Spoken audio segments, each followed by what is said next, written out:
promener parmi les roses et les choux, mais un garçon de 19 ans qui, après avoir servi sur un dragueur de mine, est maintenant socialiste, sous la conduite de Lansbury, mais j'ai pris le temps de l'examiner, et remarqué son dos très droit, son aisance et son comportement plein d'assurance qui le différencient totalement de Gertley. Gertley et Nelson arpentaient une autre allée du jardin. Nelson est un de ces médiocres, dirais-je, qui s'étire ni knissi, taclié aux agréments de Garsington. Son empressement excepté une invitation d'Hilaire prouvait son goût pour cette libéralité, parmi bien d'autres, d'Otoline. La population était instable et changeante. Goldie et moi étions à demeure, Aldouage vint passer une nuit. Je mettrais des noms si j'essayais de faire le compte. Le jeune lord de Lavar parlait très peu, mais je crois qu'il aurait impressionné un Américain, et les bonnes manières me désarment toujours. Goldie fut sans doute l'élément essentiel de ce séjour de fin de semaine,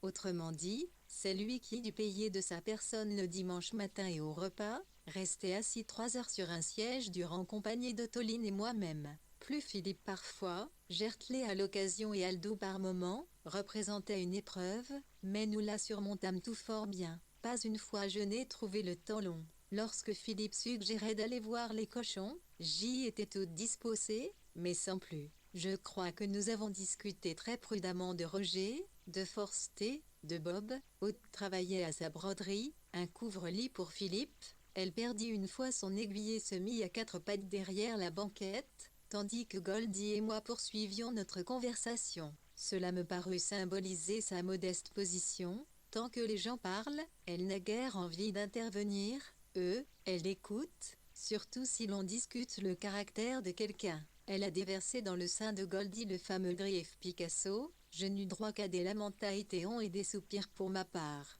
Pourtant cela me parut bizarre. Jeudi 3 juillet, qu'est-ce qui me parut bizarre? Je ne me le rappelle plus aujourd'hui, ni ne puis même l'imaginer. Peut-être voulais-je essayer de définir le sentiment de futilité qui, de temps à autre, m'assiège. Supposons que nous décidions ce qu'est exactement le caractère de Roger, dans quelle mesure Clive est animé par le dépit, jusqu'à quel point Logan manque de cœur et après, où cela nous mène-t-il? Sortons-nous du brouillard? Enfin, tout cela est trop loin maintenant pour que je puisse le faire renaître, malgré la singulière séquelle qui est intervenue quelques jours plus tard à Asheham. Nous y sommes allés le jeudi suivant, pour rentrer hier. Mais je n'ai pas la place de m'étendre longuement sur la lettre de Philippe I, car j'ai de nom Herbrand Edward and Donald Brass Sackville, comte de la Loire, 1900-1976, succéda à son père en 1915. En 1916, il quitta Eton pour s'engager dans la Royal Naval Reserve, comme matelot de 2e classe. Après la guerre, il entra à Magdalen College, Oxford, et fit une carrière distinguée dans l'administration. Pendant son séjour à Eton, il avait joué un grand rôle dans la fondation de la College Political Society à la première réunion de laquelle, en décembre 1917, George Lansbury, 1859-1940, le chef socialiste et pacifiste avait pris la parole. Geoffrey Nelson, 1896-1941, était un peintre aux tendances bohèmes qui, quelques années plus tôt, avait inspiré à Lytton Strachey une vaine passion. Picasso, pendant l'été 1919, fit à Londres un séjour concernant ses décors de Bel Air russe. Clive Bell et Maynard Keynes organisèrent un dîner en son honneur, ce qui l'obligea à refuser une invitation d'Otoline à venir à Garsington et celle-ci ne fut pas conviée au dîner, voir VW, de l'été, II, numéro 1051, 1053, 1054, 1. La réponse de VW à Philippe Morel porte le numéro 1065, dans VW de l'été. Juillet 1919 267 Breu sujet à aborder et doit m'être crotté à Ajax pour me purifier l'esprit avant le retour de elle. La lettre de Philippe concernait mon manque de sœur et la terreur que je lui inspire. J'y ai répondu, si je suis Bloomsbury, vous êtes mes fers à sort grand ahurissement, je l'espère. Mais ce sont des fariboles. Le fait substantiel est qu'en plus de la maison ronde, nous sommes les propriétaires de Monkzods et des 3/4 d'un arpent de terre à Rocklemel. Nous possédons Monkflouz, c'est la première fois, ou presque, que j'écris un nom que j'espère écrire des milliers de fois avant d'en avoir fini avec lui pour toujours. Voici ce qui s'est passé. Jeudi dernier, tandis que nous gravissions la route en pente qui part de la gare, Pour aller inspecter la maison ronde, nous lûmes ensemble à haute voix une affiche collée au mur de la salle des ventes. Monks House, Rodmell, maison à l'ancienne, située sur un terrain de 3/4 d'arpent, à vendre avec le contenu. Nous vîmes que la vente était prévue pour le mardi au Cerf-Blanc. Cela nous aurait tout à fait convenu, dit-elle, alors que nous nous remettions en marche, et moi, fidèle à la maison ronde, je bredouillais quelque chose sur les inconvénients de Rodmell, mais suggérais quand même une visite des lieux, et nous poursuivîmes notre chemin. Je pense qu'un léger désenchantement avait succédé à mon optimisme assez exagéré, en tout cas, la maison ronde ne me parut plus aussi radieuse et inégalable quand nous l'examinâmes avec des yeux de propriétaire. Il me sembla que elle, qui rendait poliment justice à ses mérites, était un peu déçue. Cela manquait de soleil. Les chambres étaient bien petites. Le jardin n'avait rien de campagnard. Toujours est-il qu'il me parut bon d'envisager une visite à Rodmell pour le lendemain. Je m'y rendis à bicyclette, peinant contre une violente bise. Cette fois-ci, je me flatte de n'avoir pas lâché la bride à mon optimisme. Ces chambres sont petites, me disais-je. Il ne faut pas surestimer cette vieille cheminée, ni ces niches pour l'eau bénite. Les moines ne sont pas si rares. La cuisine est sans conteste déplorable. Il y a un fourneau à pétrole et pas de foyer. Pas davantage d'eau chaude ni de salle de bain, et quant au W.C., on ne me les a jamais montrés. Ces prudentes objections excluaient toute excitation, mais elles furent bien obligées de céder la place à un profond plaisir quand je vis la taille, la forme, la fertilité et l'exubérance du jardin. Il semblait y avoir une infinité d'arbres fruitiers. Les pruniers étaient si chargés que le bout des branches ployait sous le poids des fruits. Des fleurs inattendues poussaient au milieu des choux. Il y avait des rangées soignées de petits pois, d'artichauts, de pommes de terre. Les éphéraèmes boisiers montraient les petites pyramides encore pâles de leurs fruits, et je me serais volontiers promené dans le verger dont le grand éteignoir gris du clocher de l'église m'indiquait la limite. Par contre, il n'y a pas beaucoup de vues, mais j'ai oublié la pelouse soigneusement roulée qui s'élève pour former talus, ce qui l'abrite aussi du vent, refuge contre le froid et les éléments déchaînés, et puis, une grosse jarre de terre cuite trône, couronnée d'une touffe de Christ marine pourpre, là où débute le chemin. Une jarre, pas deux. Il n'y a guère de conventionnel ni de précision à Monks House. C'est une maison sans prétention, longue et basse, une maison où la tragédie de Sophocle de White Hart Hotel. Située dans la Grande Rue, c'est une vaste auberge qui fait face au palais de justice au moment de l'achat de Monks House. Les Wolves purent croire qu'il s'agissait d'une retraite pour les moines du prieuré de Le Monk, en tout cas, signifie 4, moine 268 juillet 1919 porte nombreuse, donnant d'un côté sur la rue de Rodinel, et revêtue de planches sur ce même côté, encore que la rue de Rodinel à cette extrémité. Là ne soit plus guère qu'un chemin de charroi débouchant sur une étendue de prairies humides. Il y a, si ma mémoire ne me trompe, rien moins que 3 bâtiments extérieurs de différents genres, et une écurie, et 1111 Sandilly, et un gicluet à grains tout équipé, et un hangar plein de poutres de vieux chéliques, un Onzianati FC de Ramapois. Mais il paraît que chaque tonneau, Mireno légitinés implice à déborder ses réceptacles, et donc mille besoins de vendre, bien plus. Le verger est assez obligeant dans sa fécondité pour bien vouloir prospérer sous les soins d'un hémicitique vieux bonhomme haussé, rure d'or, qui pendant 40 ans, croit, passé tout suit, loisir à soigner ses arbres pour feu monsieur Jacob Véral tout cela, et l'assortiment de tables et de sièges anciens, de verris et de meubles qui encombrent les moindres recoins de chaque pièce, tenait un joyeux Inello, Louis n'y a tête. Je suis rentré à la maison où j'ai conté mon histoire aussi calmement que possible, et le lendemain nous allâmes, elle et moi,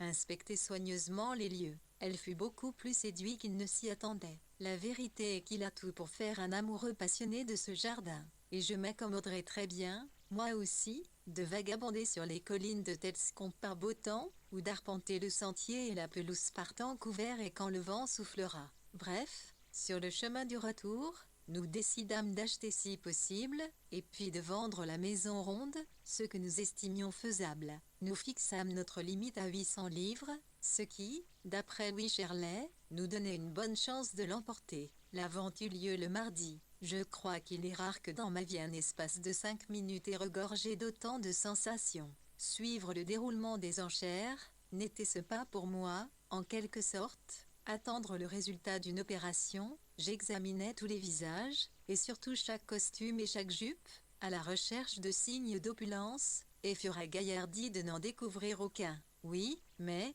pensai-je en reportant mon regard sur elle, a-t-il l'air d'avoir 800 livres dans sa poche? Lui, certains des gros fermiers pourraient très bien avoir fourré dans leurs chaussettes leurs rouleaux de billets. Les enchères commencèrent. Quelqu'un proposa 300 livres sterling. Ce n'est pas une offre, dit le commissaire-priseur, qui s'opposa aussitôt à l'assistance, en adversaire souriant et poli, mais un point de départ l'enchère suivante fut de 400 livres. Puis on monta à 500, et Wycherley qui se tenait à nos côtés, silencieux et impassible, fit son offre à son tour. On atteignit 600 beaucoup trop vite pour mon goût. On sentait parfois de légères hésitations, mais qui cédaient avec une rapidité consternante. Le commissaire-priseur nous aiguillonnait tout. Je crois bien que 6 voix différentes au moins se renvoyaient la balle, mais après 600 livres, 4 abandonnèrent, ne laissant que M. Tattersall rivaliser avec M.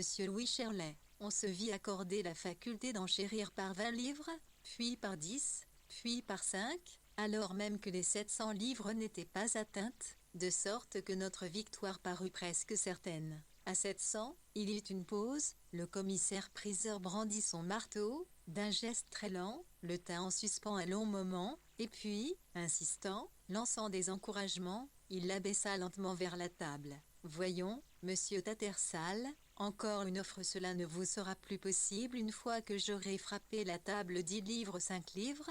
Plus rien, j'adjuge alors pan. Le marteau happa la table à notre grande reconnaissance, moi, les joues cramoisies et elle tremblant comme un...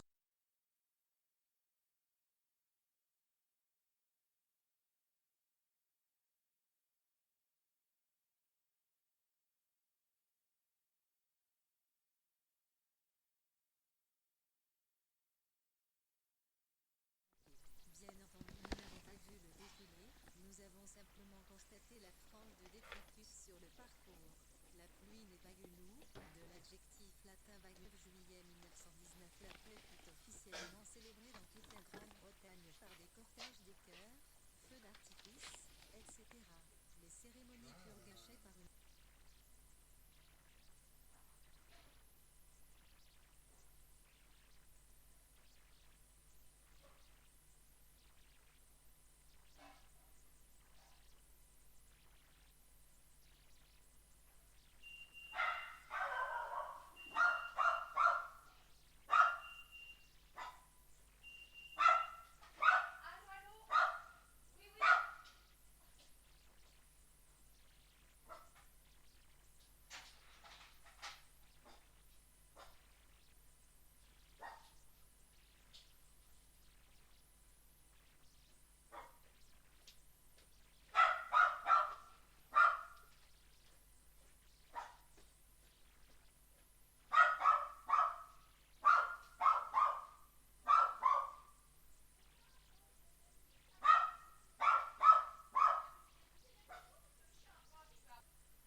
Encore une offre, cela ne vous sera plus possible une fois que j'aurai frappé la table 10 livres 5 livres?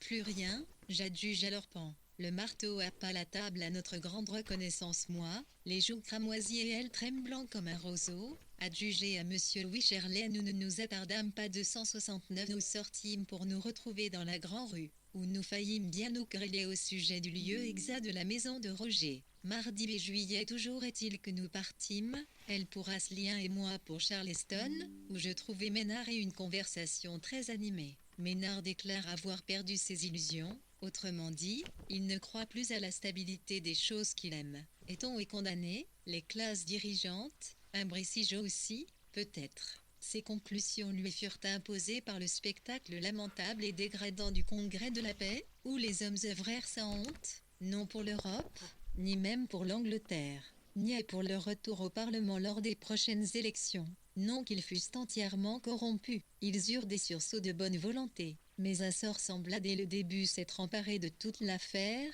la poussant dans la voie la plus fatale, et très vite plus personne n'eut la force de résister. Il a donné sa démission et le voilà maintenant professeur à Cambridge, repoussant chaque jour des offres avantageuses des cabinets d'affaires qui lui proposent 4000 livres sterling par an pour une présence de quelques instants chaque jour.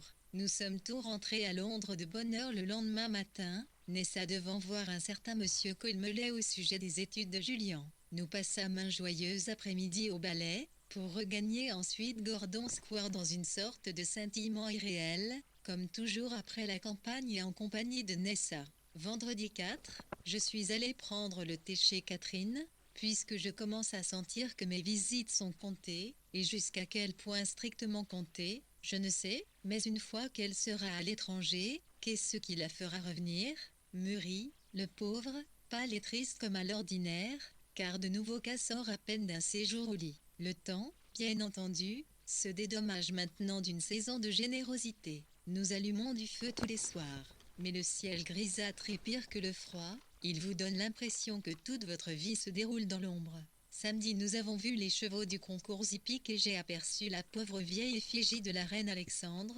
toujours couleur d'églantine bien qu'elle ait près de 75 ans et parvient tout juste à se hisser sur un marchepied, avec des mouvements de blanchisseuse décrépite. Seul le visage permet encore de faire illusion. Dimanche, Mrs. Hamilton nous a amené sa sœur le poète à dîner. J'ai failli rire en la voyant. Elle fait son entrée dans une pièce en clopinant, les yeux plissés, hésitante, vous donne une poignée de main très appuyée, et révèle un pâle petit visage tout rond, avec des frisons de cheveux bruns retenus par un bandeau de ruban RF Colmelet, 1862-1947, puis de 1909 à 1927 directeur de l'Owen School, Islington école publique fondée en 1613. Julien qui jusque-là avait fait ses études chez lui, y entra comme externe en septembre 1919, pour y rester 2 ans. La compagnie des ballets Diaghilev se produisit cette année-là à l'Alhambra Theatre, Leicester Square, le concours hippique de Richmond, célèbre manifestation qui se déroulait pendant 2 jours dans Holiday Park, fut rétablie en 1919, après avoir été suspendu pendant la guerre. Alexandre, 1844-1925, veuf du roi Édouard s'était été célèbre pour sa beauté qu'elle entretint très soigneusement jusque dans la vieillesse. Le 5 juillet dans l'après-midi, elle honora de sa présence la manifestation, visitant les lieux avec un groupe de dames d'honneur. Margot Adanson, voire plus au 15 mars 1919, note 23 à 270 juillet 1919 bien serré. Elle a l'air à la fois d'une écolière et d'une institutrice allemande, des manières gauches et fébriles, et elle s'exprime en phrases bien tournées qui seraient déjà bizarres en soi si elle ne les proférait pas avec mi-diction très affectée. Comme lorsqu'on parle dans un cornet, d'une voix qui s'enfle, puis retombe, mais pour s'enfier définitivement, tel un instrument de musique n'y est maîtrisé. Malgré ses manières et cet aspect étrange, elle semblait peltitonner maîtresse d'elle-même et faisait des allusions avec le plus grand calme à toute une culture livresque apparemment très vaste et très variée.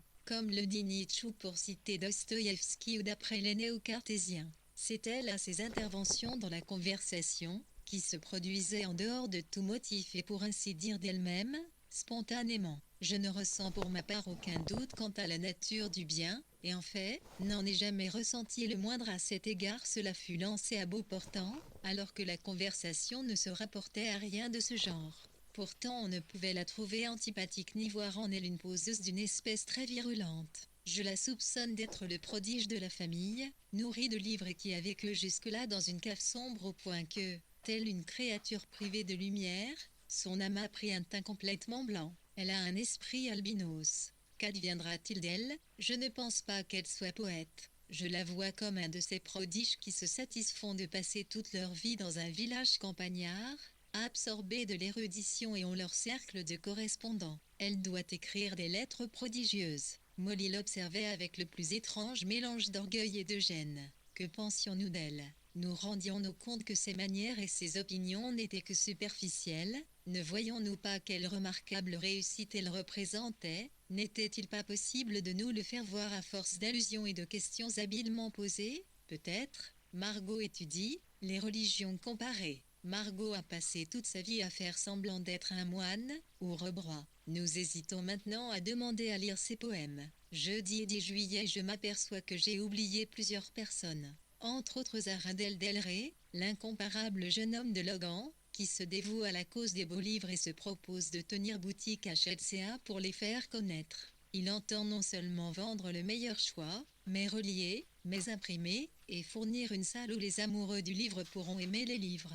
Sa fragilité et sa pâleur ne nous en ont pas imposé, mais après tout, peut-être que fragilité et pâleur sont les qualités nécessaires. Quand il le faut aussi, je crois qu'il a, comme la plupart des hommes, le sens des affaires et assez d'intelligence pour qu'on puisse lui faire confiance. Sa plus sérieuse contribution à une soirée de discussion dans le Wacle fut qu'il nous déchargerait de toute l'administration de la Hogarth Press, serait le dépositaire de nos livres, tiendrait notre comptabilité et, en échange de cela, nous lui donnerions quelques leçons d'imprimerie. Je crois que cela pourrait aboutir à quelque chose. 7. Arundel Del Rey avait été l'assistant de rédaction de Harold Munro, à la Poetry Review et avait travaillé dans sa librairie poétique avant la guerre. En 1919, il ouvrit le Chelsea Book Club, au 65 Shenwalk, où il rassemblait des éditions de luxe françaises et anglaises, et exposait des tableaux modernes. Juillet 1919. Hier soir, j'ai dîné au Savoy Grill Room avec Clive. Cela faisait longtemps qu'un repas n'avait pas été une affaire aussi importante pour moi, longtemps puisque je n'avais pas pris part à la grande cérémonie du dîner en ville en compagnie de personnes qui la prennent au sérieux, qui l'honorent de leur présence, qui s'habillent pour elle. Poisson, viande, melon, glace sont redevenus ce qu'ils doivent être. Clive s'est délesté d'une bonne liasse de billets. 11 n'a jamais, même à présent, une allure très élégante ni mondaine, ses épaules ne sont pas assez larges, et puis ses cheveux. Mais il était en habit, avait une canne noire à la main et portait un chapeau de forme. Curieusement, je suis revenu en arrière en esprit, à la première image que j'ai eue de lui. Il paraissait jeune et avait ces manques d'aplomb propres à qui n'a pas beaucoup d'usage, mais fait simplement semblant d'en avoir. Cette cérémonie du dîner dura si longtemps qu'il était 9 heures quand nous eûmes fini et qu'à l'immense fenêtre la lumière était crépusculaire et que les réverbères diffusaient presque la leur. Clive me montra Picasso et Madame Picasso qui se rendaient au ballet, et derrière nous était assise la petite statue d'ivoire du mari de Lopakova 8. Clive avait donc toutes les raisons de se sentir plein d'assurance. Nous sommes rentrés en voiture à Gordon Square, où nous avons parlé de problèmes de littérature. Clive avait sur son bureau l'article dithyrambique qu'il a écrit sur moi pour la New Republic 9. J'ose dire que j'aurais préféré n'être pas accolé à Eliot et Murray. Je me demande si je ne dis pas de bêtises quand je parle du métier d'écrire à Clive. Mais en général, je crois qu'il a le don singulier de vous faire dire des choses sensées. Il aspire tellement à ce qu'on en dise. Son enthousiasme est ce qu'il y a de plus attachant chez lui et je ne parle pas de son enthousiasme pour moi. De plus, quoi que l'on puisse penser de ce qu'il apprécie dans la vie, et même si on le trouve un petit peu avili et méprisable dans sa poursuite du plaisir, il lui reste son honnêteté, sa vivacité, sa détermination de ne pas s'ennuyer et de ne pas ennuyer. À sa manière, il est un personnage. Samedi 12 juillet. En ce qui concerne la vie publique, je m'aperçois que j'ai oublié de dire que la paix est signée. Peut-être la cérémonie a-t-elle eu lieu alors que nous étions à HEM 10. J'ai oublié ce que je devais écrire sur la disparition graduelle des choses dans les vitrines, et leur réapparition graduelle, mais encore partielle. Petit four, brioche au raisin et montagne de bonbons. Cela vaudrait la peine de décrire les répercussions de la guerre, et un de ces jours, Among Us. Mais pourquoi avais-je imaginé que je jouirais d'infinis loisirs à Among Us? Je sais que j'y aurais des livres à lire exactement comme ici, et à cet instant je devrais être plongé dans Herman Melville et Thomas Hardy, sans parler de Sophocle. Si je veux terminer, Picasso était alors marié à la ballerine Olga Koklova. Lydia Lopakova était la femme de Randolpho Barocci, qui l'accompagna à Londres en 1919 pour la saison des ballets Diaghilev. D'après Richard Buckle, l'auteur des essais en John Maynard Keynes, ce fut en juillet 1919 qu'elle fit une fugue avec un officier russe. La compagnie des balais expliqua officiellement sa défection par une indisposition due au surmenage. L'article de Cliff Bell Standard paru dans The New Republic, New York, du 14 juin 1919 et fut réimprimé en 1922 dans son sens Cézanne, depuis Cézanne. Il y fait allusion à V.W. comme la meilleure d'entre les romanciers de la nouvelle génération et il y tourne en dérision les critiques qui ne l'ont pas remarqué, non plus qu'Eliot et Murray. Le 28 juin, jour de la signature du traité de paix à Versailles, les Wolves se trouvaient en effet à Achearn, très absorbés par l'achat de Monkshood, l'essai de V.W., marquant le centenaire de la naissance d'Hernan Melville, né le 1 août 1819, paru dans le TLS du 7 août 1919, juillet 1919 Ajax, comme je gage que j'y parviendrai, d'ici où, mais Rossiest Fla et Somnoneptra Artel. L'avenir est une des sources principales de notre bonheur. Je sèche du passé immédiat exige encore mon attention. J'y rencontre Morgan Forster le quai de Waterloo. Hier, il ressemble à un papillon bleu, j'entends par là d'un air et une idée de sa transparence et de sa légèreté. Il venait de convoyer les bagages de 5 Indiens de Deptford à Waterloo. Les Indiens semblent lui peser. Nous avons échangé des compliments sur nos écrits. Je suis surprise de le savoir si ouvertement sensible aux compliments, bien que chez moi cela soit tout naturel et un peu discuter de l'ouvrage d'Altounian n'en fait pas le moindre cas.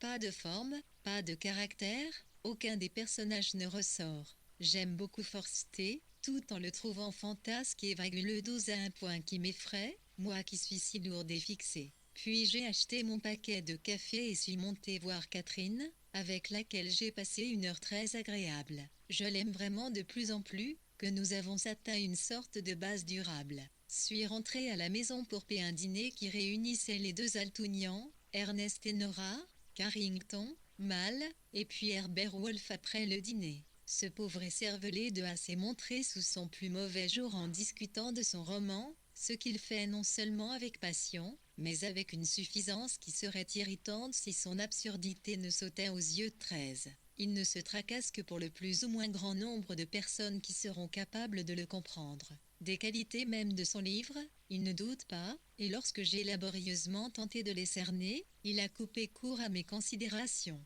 Il ne nous a proposé, assez cavalièrement, d'être ses agents, de lui trouver des éditeurs pour ses œuvres jusqu'à la fin des temps. Tout cela laisse assez bien deviner l'étranger, comme le laisse deviner, mais d'agréable manière, le fait qu'il m'ait dit combien de personnes avaient aspiré à épouser sa sœur. Car elle souhaite beaucoup se marier, oui, dit-elle très simplement, si l'on n'a pas de métier il faut se marier, il faut s'occuper de quelqu'un. Je l'ai trouvé beaucoup plus sympathique que lui. Quant à Carrington, il sera très populaire aux Z. Samedi 19 juillet, sans doute me faudrait-il parler de la journée de la paix, mais je ne suis pas bien sûre que l'occasion vaille la peine d'étraîner une plume neuve. Je suis assise dans l'embrasure de la fenêtre, et il s'en faut de peu que je reçoive sur la tête les gouttes de pluie qui crépitent sans relâche sur les feuilles. Dans une dizaine de minutes, le cortège de Richmond va s'ébranler. Je crains qu'il n'y ait pas grand monde pour acclamer nos idylles en grande tenue qui défileront dignement dans les rues. J'ai l'impression d'être comme une de ces housses de toile bise dont on couvre les sièges,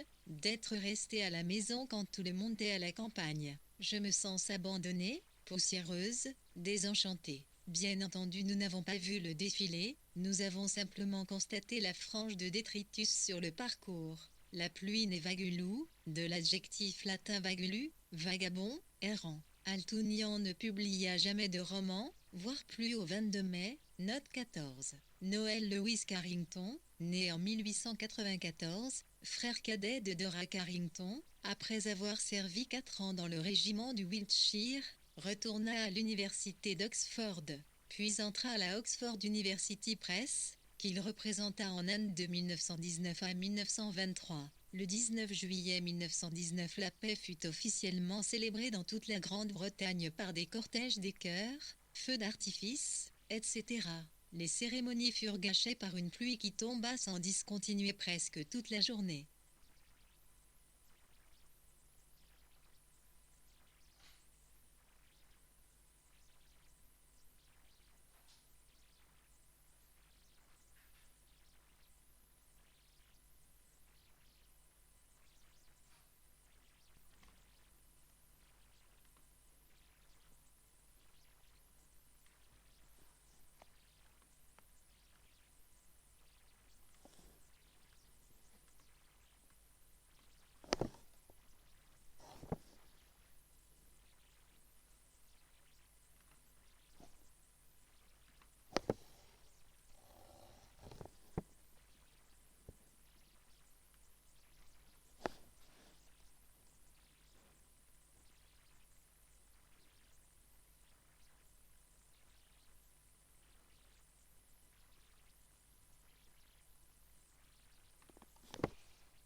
doute me faudrait-il parler de la journée de la paix, mais je ne suis pas bien sûr que l'occasion vaille la peine d'étraîner une plume neuve. Je suis assise dans l'embrasure de la fenêtre, et il s'en faut de peu que je reçoive sur la tête les gouttes de pluie qui crépitent sans relâche sur les feuilles. Dans une dizaine de minutes, le cortège de Richmond va s'ébranler. Je crains qu'il n'y ait pas grand monde pour acclamer nos édiles en grande tenue qui défileront dignement dans les rues. J'ai l'impression d'être comme une de ces housses de toile bise dont on couvre les sièges, d'être restée à la maison quand tout le monde est à la campagne. Je me sens abandonnée, poussiéreuse, désenchantée. Bien entendu, nous n'avons pas vu le défilé, nous avons simplement constaté la frange de détritus sur le parcours. La pluie n'est douce. Vagulou, de l'adjectif latin vagulu, vagabond, errant 13. Altounian ne publia jamais de roman, voire plus au 22 mai, note 14. Noel Lewis Carrington, né en 1894, frère cadet de Dora Carrington, après avoir servi 4 ans dans le régiment du Wiltshire, retourna à l'université d'Oxford, puis entra à la Oxford University Press, qu'il représenta en Inde de 1919 à 1923. 14. Le 19 juillet 1919, la paix fut officiellement célébrée dans toute la Grande-Bretagne par des cortèges des chœurs, feux d'artifice, etc. Les cérémonies furent gâchées par une pluie qui tomba sans discontinuer presque toute la journée. Juillet 1919 273 de la partie que depuis une demi-heure. Les bonnes ont connu une matinée triomphale. Elles étaient postées sur Vauxhall Bridge, d'où elles ont tout vu. Généraux, soldats, chars, infirmières, fanfares, le défilé durait 2 heures. C'était, dirent-elles, le plus beau spectacle qu'elles verraient jamais. Ce défilé et le raid du Zeppelin tiendront une grande place dans les annales de la famille Boxer. Mais comment dire ?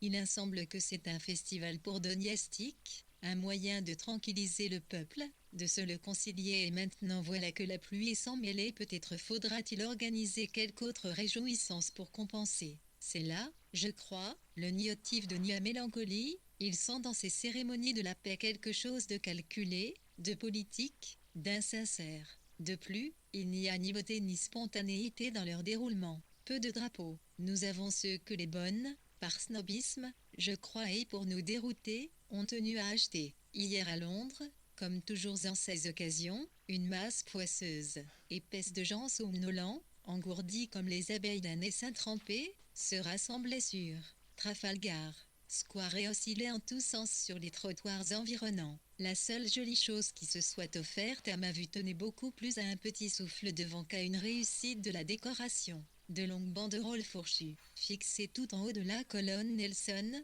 l'échelle R, s'enroulaient et se déroulaient, telles de gigantesques langues de dragon, avec une lente et serpentine beauté. Ailleurs, les théâtres et music-halls étaient cloutés de grosses pelotes de verre éclairées de l'intérieur un peu trop tôt, peut-être, car assurément la lumière aurait pu produire plus d'effet. Cependant la nuit était en soi lourde et magnifique, et quand nous fûmes couchés, les fusées qui éclataient en illuminant notre chambre nous empêchèrent un certain temps de dormir, et maintenant dans la pluie, sous un ciel gris-beige, ce sont les cloches de Richmond qui se mettent à sonner. Mais les cloches n'évoquent que des mariages ou des services religieux. Je ne puis nier que je ne me sens pas très fière de moi d'écrire ainsi sur ce mode lugubre, alors que nous sommes censés témoigner de notre joie et de notre plaisir.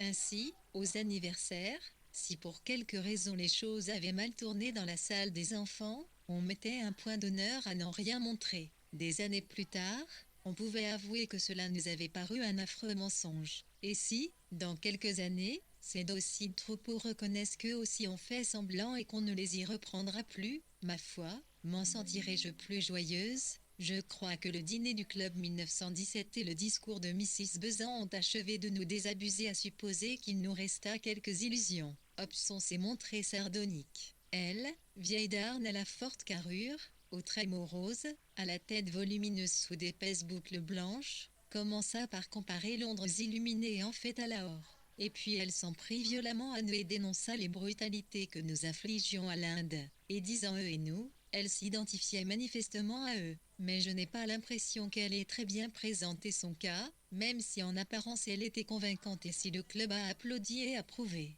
Je ne puis m'empêcher d'écouter les discours comme si je les lisais noir sur blanc, et c'est pourquoi les fleurs qu'elle brandissait de temps à autre m'ont paru 15. Mrs.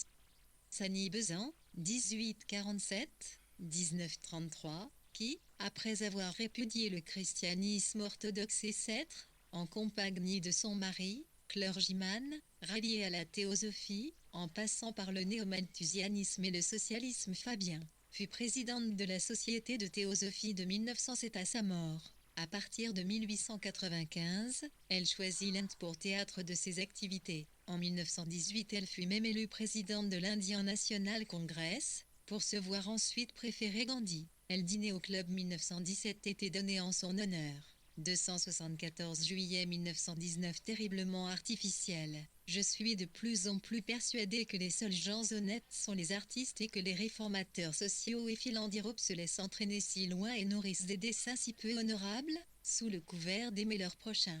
Quentin de Comte il y a plus à leur reprocher qu'une oui, si elle me rangeait parmi eux, dimanche elle, juillet eût être vais-je pouvoir enfin terminer mon récit des cérémonies de la paix, quels animaux grégaires nous sommes, finalement même les plus désabusés. Toujours est-il qu'est-ce, t'es resté assise ici pendant le défilé et les carillons de la paix, suis ressentir la moindre émotion, j'ai commencé, après le liner, à me dire que puisqu'il se passait quelque chose nous crions aussi bien d'y participer. J'ai débûché ce pauvre L, et envoyé promener mon Walpole.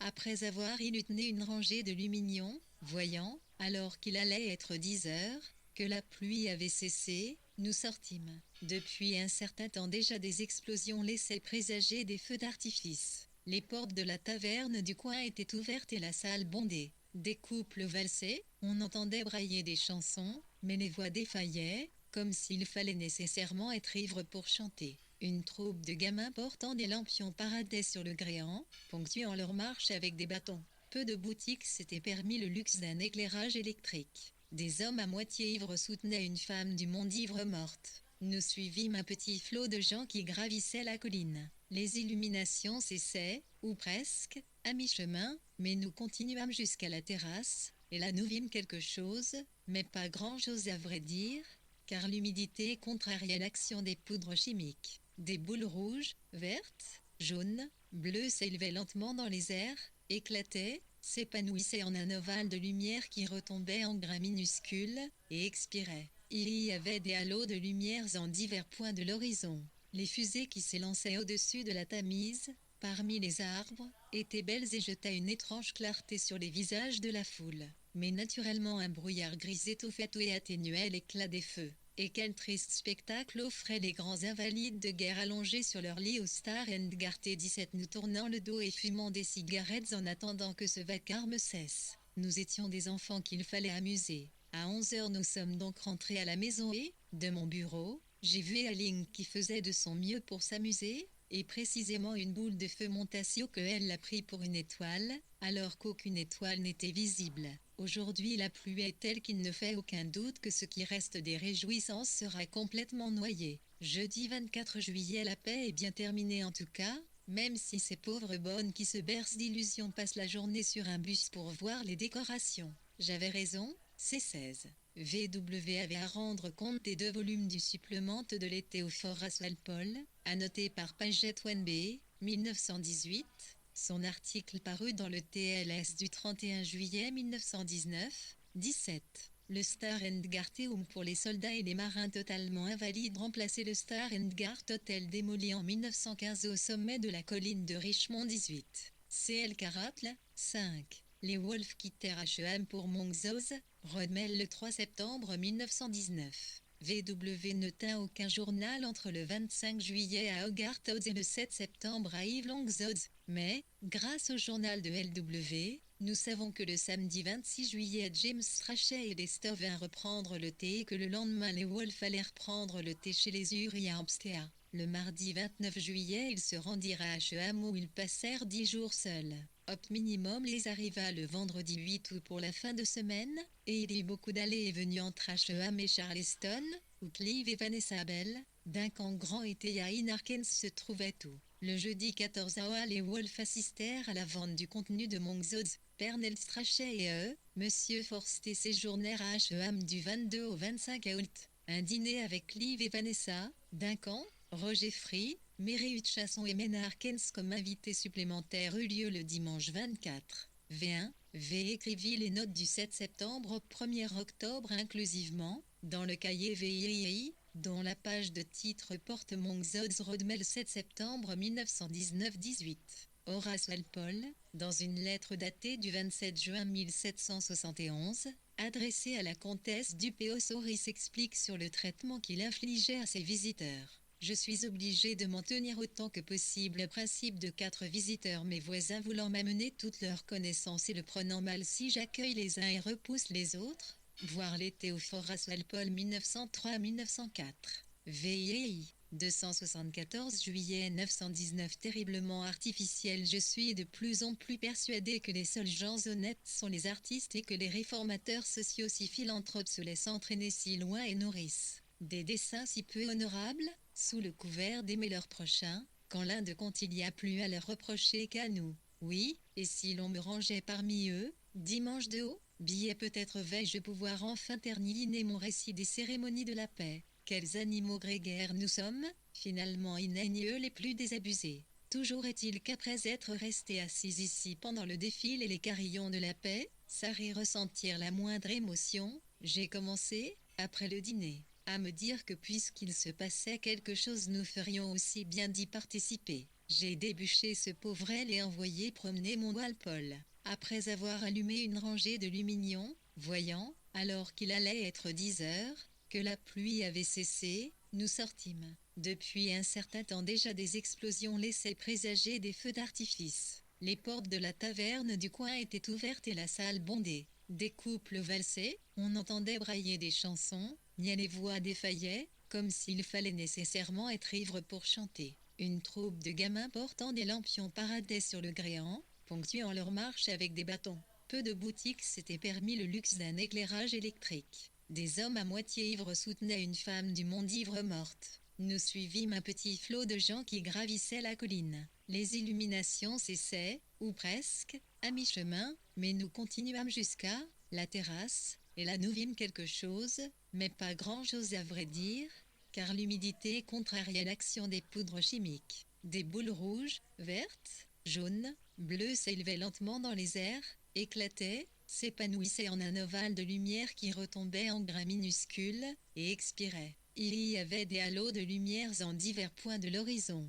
Les fusées qui s'élançaient au-dessus de la Tamise, parmi les arbres, étaient belles et jetaient une étrange clarté sur les visages de la foule. Mais naturellement un brouillard gris étouffait et atténuait l'éclat des feux. Et quel triste spectacle offraient les grands invalides de guerre allongés sur leur lit haut. Starendgart et 17 nous tournant le dos et fumant des cigarettes en attendant que ce vacarme cesse. Nous étions des enfants qu'il fallait amuser. À 11 heures nous sommes donc rentrés à la maison et, de mon bureau, j'ai vu Aline qui faisait de son mieux pour s'amuser, et précisément une boule de feu monta si haut qu'elle l'a pris pour une étoile, alors qu'aucune étoile n'était visible. Aujourd'hui la pluie est telle qu'il ne fait aucun doute que ce qui reste des réjouissances sera complètement noyé. Jeudi 24 juillet, la paix est bien terminée en tout cas, même si ces pauvres bonnes qui se bercent d'illusions passent la journée sur un bus pour voir les décorations. J'avais raison, c'est 16. VW avait à rendre compte des 2 volumes du supplémento de l'été au Horace Walpole, annoté par Paget Wenbe, 1918. Son article paru dans le TLS du 31 juillet 1919, 17. Le Star and Garteum pour les soldats et des marins totalement invalides remplaçait le Star and Garth, hôtel démoli en 1915 au sommet de la colline de Richmond 4. Juillet 1919, 275. Une paix pour domestiques. Hier soir nous avons reçu Forster et les Bussy. Nous n'aurions pas choisi volontairement de les mêler, puisque Forster est bien plus à son avantage lorsqu'il est seul. Mais ce sont là les désavantages qu'il y a à posséder une res. Je me sens parfois comme Horace Walpole qui dut limiter à 4 par jour les visiteurs à Strawberry et 8 Morgan se laisse facilement submerger, ne fût ce que par la vivacité des Bussy. C'est un homme candide, transparent, fantasque et détache, qui ne se soucie guère, je crois, de ce que disent les gens et qui sait parthélitement ce qu'il veut. Je n'ai l'impression qu'il souhaite briller dans un milieu d'intellectuels, et encore moins, l'un la société à la mode, un est original et très sensible, possède une personnalité que je trouve très attirante, bien que, du fait même sensible. Ses qualités, il ne flaque pas moins de temps pour le connaître qu'il nous en fallait jadis pour emprisonner dans un pot à pommade un papillon sphinx. Pour mieux dire, il ressemble à un papillon qui erre vaguement de ci, de là, c'est qu'il n'y a ni passion ni hâte chez lui. Mener la conversation lui serait odieux. Tassé dans un fauteuil ou se promenant dans la pièce, il feuilletait un livre. Même après le départ des baies, nous n'avançâmes guère qu'en le voyant. Il viendra à H&M si nous lui payons le voyage. Il n'a que 26 livres sterling à la banque. J'ai aimé cette façon d'expliquer les choses en toute simplicité. Et il déteste Stephenson, et il compose ses romans au fur et à mesure qu'il écrit et il m'a comprise quand j'ai parlé du dialogue. J'aurais beaucoup à lui dire, mais ne sais pas encore comment m'y prendre. C'est absurde à mon âge, et je me sens très vieillie d'être ainsi capable de me laisser si facilement désarçonner et bouleverser. Cela me pousse à dire des choses inconsidérées. Cessez, je voudrais écrire un article sur vous, dis-je, et cela n'était pas du tout ce que j'avais eu l'intention de dire. Les Wolves quittèrent H&M pour Montrose, Rodmel le 3 septembre 1919. VW ne tint aucun journal entre le 25 juillet à Hogarth et le 7 septembre à Montrose, mais, grâce au journal de LW, nous savons que le samedi 26 juillet James Strachey et Lester vinrent reprendre le thé et que le lendemain les Wolves allèrent prendre le thé chez les Murray à Hampstead. Le mardi 29 juillet ils se rendirent à H&M où ils passèrent 10 jours seuls.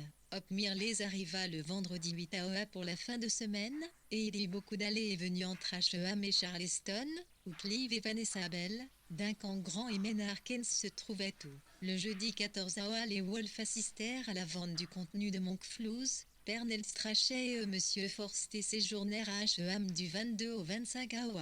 Un dîner avec Clive et Vanessa, Duncan, Roger Free, Mary Hutchison et Maynard Keynes comme invités supplémentaires eut lieu le dimanche 24. VW écrivit les notes du 7 septembre au 1 octobre inclusivement, dans le cahier VII, dont la page de titre porte Montrose Rodmel 7 septembre 1919-18. Horace Walpole, dans une lettre datée du 27 juin 1771, adressée à la comtesse du Péosauris s'explique sur le traitement qu'il infligeait à ses visiteurs. Je suis obligé de m'en tenir autant que possible au principe de 4 visiteurs, mes voisins voulant m'amener toute leur connaissance et le prenant mal si j'accueille les uns et repousse les autres. Voir l'été au Horace Walpole 1903-1904. VII, where ami. 9 u 11 ap 919 Sud Ruino et Humo, 0 x Modray, TC1 UIE et up. D.0 Vassos 011, El Rion 1 litre 161 UAS Noci 9 mars 5 Xuno 3 W Soljas Nons Roti Unurf Népal Spajaral Na OSN 11, Atupomas Roaripna Lampaturimia. Plis Palnokek Podur Muuza Anuoa Asa Isula et Uana Uoit Parfo Isas Noak. Moussen JD Dioso Priomo Aswa RDL 9 Praumad Nopnrako 2R0 Yo Unoji et Sandilio Liola Puosa Uosn Puoji ONB1 Wapso R1101 Puaoso Orlur Arsa Soriu Arsoi Salindige Psoa Seul Nola la Prsio un Isor Puo d'Asso. Uriure son biombo Nokener Sopi son biombo 13110 OSD Oruniru Apopes. Une 9 secondes ONB sur les res artrom januons puériade. Loyo puo jano laka an negereni achtuzo anon orlu en poljas TNB sliom ouriso suo JARD le real spolar azio zaot soyo emsmof son bien psndas fin so rua olo aros liom oru orgsned puis soit ONB orcusior regi sur père. Gnopnrak et audio AINU et Soma c'était soa artuni soit nomo agi so flow 3 soit les du lolu ino sumo ou sie NBSN classe lo aral rio cosnoa ori emes.a2 AUO. SONB itsui PNB l'ursion berpoalo je jira odokni aux yeux le aléur paragi sur point pour pruomo aolpoun, P manu, E101 STS, un NDREACN OTI 3 QPS à aolno AEJ, Psrifesu actuo ADEJ te soit ofsinas et ISAP sinornol en pseudo aos non oyotso. Isimpo des sonaro à l'ENB Liuja Asa Apuoxmda Agi Anolo Ujra RSMB sur 0 soit Molire ARDXNA Nu Oluaruakia 3 Aru Aonas Rur Pselor. PUOP RJR Uronolive, PALUTU Oziorio Uoruatur ML Louise Uluado 0 Axnal Spoa Odea Laruna Ondroanos Uni point d'exclamation Oreal Poel Coarganella. Es la LR Ario Luturil South Nuzar Pur Prikna Elefon C10. PA POA4A, LNA lieu Twai 011, 1041 Nito DDOSNJDOSO Jiunaun DSRPA EKEA NBSNJDO Pualom sur I, Aroas Nuanosa Puausat XO LM Nua AM9 Isana Artasa Annual So 21 19 Simps Montarioku ORJ Moi la jeu. Népal Layoktur CNPU Osana Largi PTRFA Rumiono Erliozet Durala Mura, Eda accent circonflexe AES local Rela GJO Alouajef Luno point d'exclamation et TNBE on olive, Péon Putio Lutua Obstrude l'honneur ou Zegis Naodr Fuol à Rua Ulsu Opura 0 et SND à 3. 3 Fiodre TNBX Oa Onoxus Oa Puocam Zestualuaf Puon Boat Muo sur Pamio Tu SMURARE Flies Ro 9 Riurne Cedera Puol, Tu Anti RSPNBSM en Luo Puunio Smu Aswa Ligno Pua Descend 10,Tiosi Tupi sur Plarampas Nuano SDU. 11110 UPSL à Usno Alnolio Otaius Anoli XLSS, Unda.110 SO ISO Anaties Na 11 AIEDUNGIS Liotuyes, Indi, S, Olirkes, -11 Reoportelijo, 1, PMM 11 Pedripu Alvolium à 1, ILRU, UR.1110 DWT une secondaire Suatiri, 3ZD 11.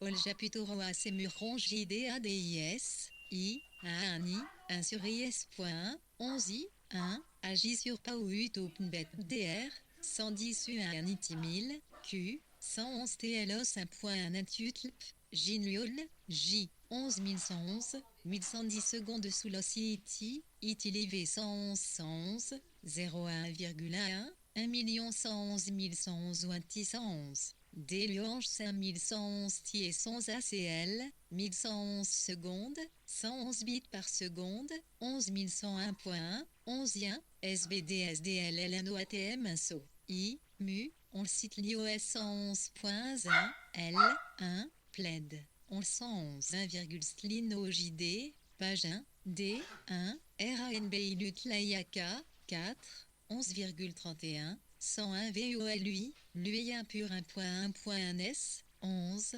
PT1, un Inoil, SSMDS, PR minor tweeté, IGTO, Sud NDT Genus UAJR 11.11, 0R. Pipi Agize Ilo Soa du UOQE FLI Prodael et Yom UQGIS ici Giri RDDS 9LZ. Septembre 1919 277 Jeudi 12 septembre Le poids qui me pèse sur l'esprit s'atténue, mais comme je n'arrive pas encore à écrire sur une planche à dessin, les longues heures que je m'étais promis de passer à remplir à loisir ces pages blanches font figure de mirage. Et d'un camp et Nessa sont ventis tout à l'heure à l'improviste prendre le thé. Les incursions des autres me laissant toujours tremblante. Ils ont empiété sur un découragement que elle qualifie de hérofond et auquel, pour moi, je trouve la consistance d'un brouillard de septembre. À quoi cela tient-il, je me le demande. En partie à ce que je ne crois pas avoir reçu de lettres depuis 10 jours, et puis j'attends de mauvaises nouvelles de Macmillan. Voici ce que je prévois. Nous avons lu Nuit et jour avec le plus grand intérêt, mais nous ne pensons pas que cela puisse plaire au public que nous avons ici. J'ai beau m'y attendre, et voir qu'écrit noir sur blanc cela n'a pas la moindre valeur critique. Je voudrais bien que ce mauvais moment soit passé. Je serai affecté pendant quelques jours. Et puis la parution de Nuit et jour n'y vaudra peut-être d'être parcourue d'un frisson, quoi que j'en dise. Si on en parle comme d'un échec, je ne vois pas pourquoi je continuerai à écrire des romans. Ce sont les tourments habituels des écrivains. Mais en plus il y a eu le déménagement, la comparaison entre cet endroit et Asheham, les domestiques, etc. Et j'ai écrit dans des conditions difficiles. Je progressais dans ma nouvelle expérimentation, quand je me suis heurté à Sir Thomas Brownlow-Catry et aperçu que je ne l'avais pas relu depuis l'époque où j'y picorais et y barbotais pour mon ennui, et aussi parfois mon ravissement. Il y a bien des centaines d'années. C'est pourquoi j'ai dû m'interrompre pour commander ces livres. Au fait, je l'ai beaucoup pratiqué, maintenant que j'y pense, et n'y suis lancé dans de courtes histoires. Elles se révèlent toujours délicates. Une mauvaise matinée vous plonge toujours dans la mélancolie. Mais depuis que j'ai commencé à écrire ceci, j'ai subi de si nombreuses interruptions que mon humeur n'est plus à la bienveillance. Je pense que je vais céder à la tentation d'aller voir ce que le soleil fabrique sur la prairie. Oh, les milliers de choses qui nous sont nécessaires pour écrire ne fût-ce qu'une seule phrase. pas de livre du Times non plus, et quant à écrire une lettre, je ne puis me résoudre à violer la virginité d'une feuille de papier. Samedi 13 septembre, eh bien, la lettre de Macmillan est arrivée ce matin, et elle n'est ni aussi bonne ni aussi mauvaise qu'elle aurait pu l'être. Ils ont lu avec beaucoup d'intérêt N.J., estimé que c'est un ouvrage excellent, mais qui n'est pas fait pour plaire à un vaste public en Amérique et que par ailleurs il est trop long pour qu'on puisse le réimprimer à cette époque de l'année. Mais il propose de prendre chez Gérald 500 ou 1000 exemplaires en feuille, la même quantité de la traversée des apparences, et qu'il soit entendu que je leur soumettrai mon prochain livre. Dans l'ensemble, je suis plutôt contente qu'autre chose. La traversée des apparences sera épuisée, et c'est certainement le seul moyen de se faire connaître en Amérique. Et puis il y a tout lieu de croire que Macmillan estime que J.C. mérite de n'être pas perdu de vue. Dieu. 278 septembre 1919. C'est quand mon prochain roman sera prêt. Même courrier a apporté le refus du livre de L. Ils prendront des exemplaires en feuille, là aussi. Cela n'a pas grande importance. Je vais accepter, je suppose, puisqu'il ne reste plus guère de temps pour essayer ailleurs. Mais je ne pense pas que Macmillan ait grand-chose à voir avec Nia Dépression. N'enverrai-je pas à Nice à maisonnée débordante? Peut-être, par émognant. Julien commence à porter ce qui est presque de vraies culottes de garçon. Tout est florissant et humain là-bas. Peut-être ne puis-je éviter de remarquer un contraste qui m'échappe totalement lorsque je suis en plein travail. J'ai fait ce genre de comparaison hier où j'ai déjeuné là-bas, et passé l'après-midi, puis suis rentrée. À propos, il faudrait être bien ingrate pour nourrir le moindre nuage personnel devant un ciel aussi resplendissant. Les collines se détachaient en noir sur de l'or et de la pourpre pendant que je rentrais à bicyclette, m'arrêtant pour jeter un coup d'œil sur H.E.A.M. aux fenêtres ouvertes comme si la maison était habitée. Monsieur Jalmontait ramassait des pommes. Mais Monks offre une petite surprise agréable lorsqu'on ouvre la grille. J'ai trouvé elle à la maison, et Nelly qui rentrait à l'instant de l'eau avec sa bicyclette neuve. Elle avait passé la journée à Londres. 7 heures ont sonné, et je suis tentée par une promenade sur les prairies basses. Je voulais dire quelque chose au sujet de ces étranges états d'esprit. Ils m'intéressent même quand j'en suis la victime. Et je n'oublie jamais le dicton qui veut que ce soit à marée basse que l'on ait la vision la plus claire. Je me dis que 9 personnes sur 10 ne connaissent jamais un seul jour de l'année de ce bonheur dont je jouis presque en permanence. Maintenant, c'est à mon tour de connaître leur sort. Dimanche 14 septembre. Non, je ne pense pas que connaître à mon tour leur sort soit une question bien importante. L'intéressant c'est qu'en temps normal on conserve une sorte de vibration, sans la moindre raison. De même, sans la moindre raison, la vibration cesse. Alors on se demande pourquoi on l'a jamais ressentie, et il semble n'y avoir aucune raison pour qu'on la retrouve jamais. Les choses semblent claires, sensées, compréhensibles et, étant de cette nature, n'avoir aucune obligation de vous faire vibrer, si peu que ce soit. En fait, c'est précisément la clarté de la vision qui vous vient à ces moments-là qui cause la dépression. Mais si l'on est capable de l'analyser, c'est que l'on est déjà à mi-chemin du retour. Je sens des picotements de déraison naître lentement dans mes veines. Si seulement je pouvais connaître une bonne matinée de travail. Nous sommes allés faire notre première promenade du dimanche. Pour contrebalancer l'attrait prodigieux du jardin, nous sommes convenus de 2 promenades par semaine, les mercredis et dimanches. Aujourd'hui nous sommes allés du côté de Kingston, sur les collines. Pour la première fois depuis bien des jours il y avait des nuages, un vent du nord-est, une menace de pluie. Nous pûmes voir Brighton et la mer, et Eastbourne et la mer, sur notre droite et sur notre gauche. De l'autre côté de la colline les pentes de la vallée sont ravissantes, la colline même, qui atteint une certaine hauteur, est coupée de clôtures. Je trouve que la vue est plus remarquable de ce côté-ci que de l'autre, mais les collines mêmes sont moins belles. Il faut que j'essaie de lire un peu de Platon pour prouver qu'il est aussi facile de se concentrer ici qu'ailleurs. Septembre 1919 279 Dimanche 21 septembre. Pourquoi faut-il que je choisisse l'unique heure de la semaine où les cloches de l'église font entendre leur charivari? Pour continuer ceci, dimanche lumineux et froid, très facile aujourd'hui d'imaginer ce qu'est l'hiver, même l'aspect de la terre en hiver. Hier, alors que je lisais, Nick, t'es frappé à la porte? J'avais mis de côté sa lettre sans y répondre, et même, par Énine, sans la lire. Nous avons dû lui préparer une chambre et accommoder le crabe qu'il avait apporté en offrande. Il m'a semblé singulièrement dénué de caractère, Semblable à ces petits villageois grassouillets que l'on voit, les joues vermeilles et les oreilles rouges, l'ornier et la vitrine d'une confiserie. C'est d'ailleurs là sa véritable personnalité, je crois, à laquelle s'est surimposée une touche de culture, prudemment orientée vers l'art et la littérature du XVIIe siècle.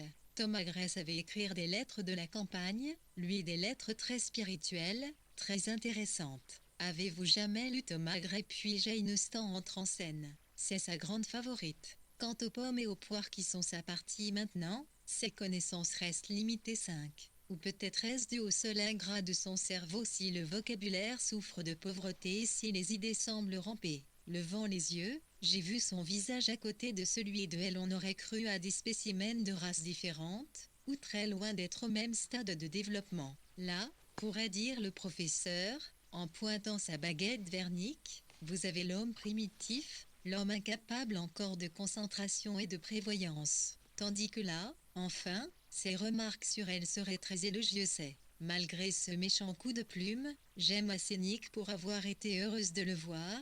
Et puis, comme nous avons l'esprit pratique et peut-être bien entraîné, nous l'avons questionné à fond sur la maison. Il ne peut voir un placard sans découvrir comment il a été incorporé, un tuyau, sans l'effleurer du doigt, ni une brique sans la soulever dans l'idée qu'elle recèle peut-être quelques secrets de construction. Il nous conseille de demander l'avis de Hop. Barbara est arrivée pour le déjeuner, en pantalon et chandail, rouge comme une pomme d'api, mais maternelle, à mes yeux, avec cette petite aspérité de caractère qui la distingue du reste des autres. Elle est considérablement plus distinguée que Nick, et celui-ci le reconnaît amplement. Peut-être les regards de convoitise de Saxon attisent-ils son orgueil. En tout cas, il pense que B est une personne très exceptionnelle, marquée du sceau de l'approbation de Gordon Square. Oh, Seigneur, quand donc cette marque disparaîtra-t-elle? Mais voilà de vaines paroles. Qui gagnerais-je si j'obtenais l'approbation du monde entier, mais perdais cette voix sincère?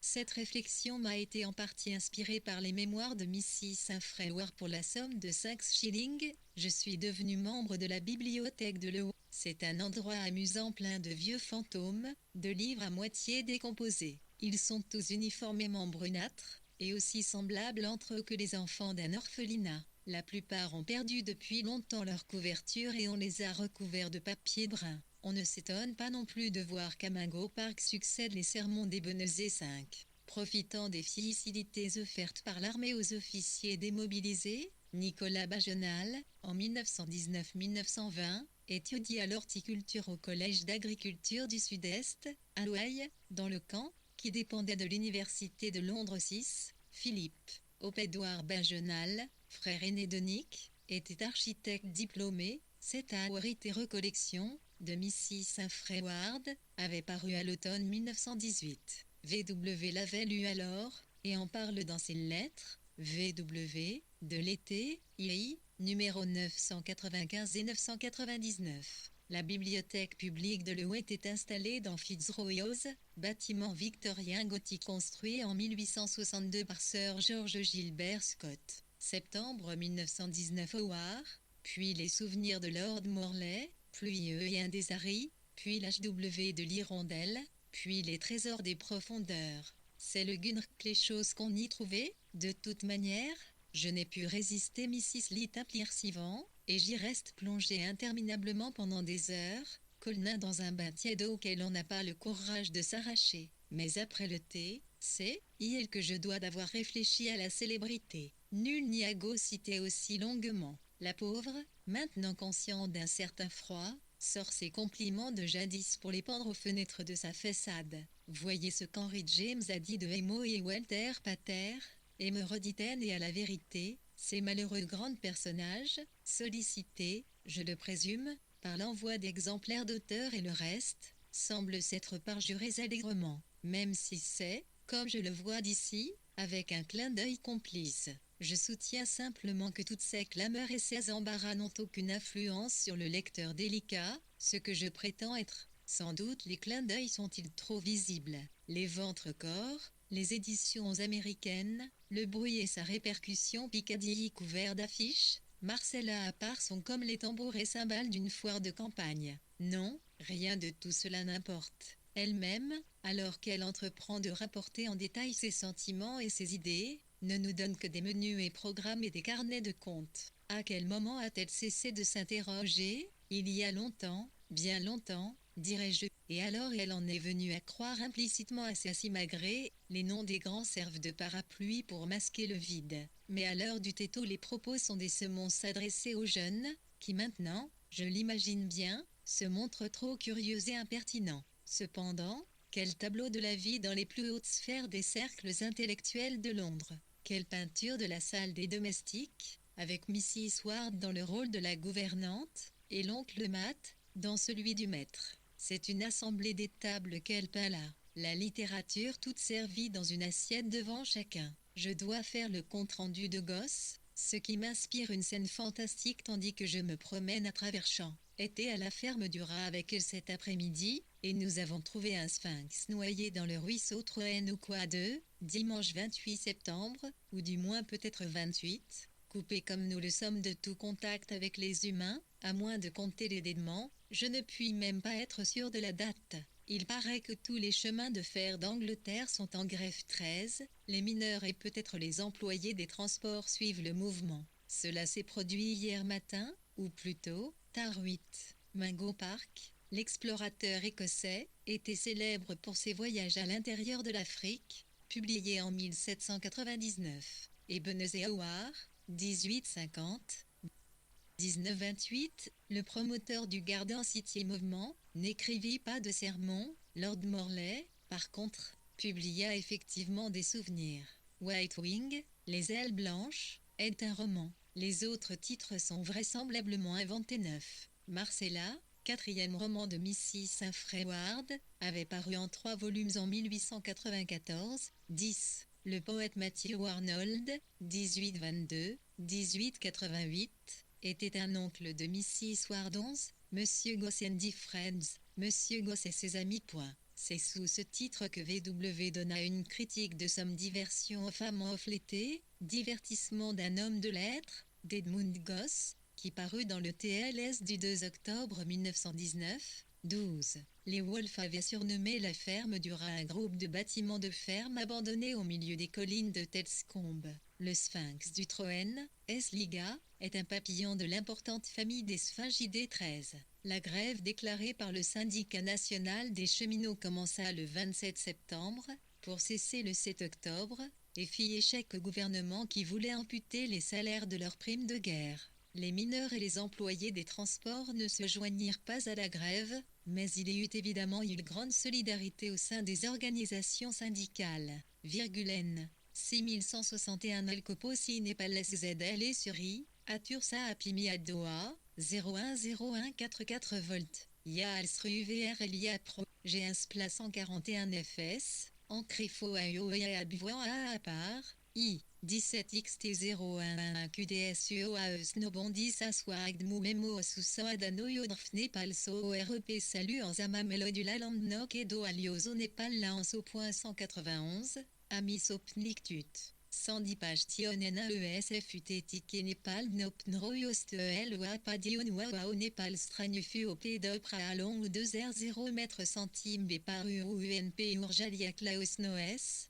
Flod Suan Luo Arthur Mionos Noa ONB Sanol So an LSO. DANB aux UADC Suzanne Wano la SPJanat 91 Estonwa Omburtuna Remri Ado APOT en Sulgar SAPA et de Allo Luatio Adlal DNA RT la Antil Wano Ndasra 0103D OAE Alstal la Asiad Lio Lio Apuajoa 11011 Ana RNB Alu Portuo JDENELSO. DS Gusso of Siojaan. PAAZUAUSAOACTUAIZALNOLALOSTIO UOS point d'exclamation une seconde la 118 ou l'air azot pompe jambes OTP IRARUO ESTO URSTU OYODUOS FANSTE INTD Sud, UTUTON PUALU AOKI SOLALA XNU. Olosia Ono SAP la Paranodwon SAADONB Salus Mpalasat Podu UP Onso Sasus Nelu Soda D soit ONB UATC une seconde social dot sols ni soit Soata Sanwa ne soit USO Ubj ne su ou Purtat Incur un Impoao Moptao.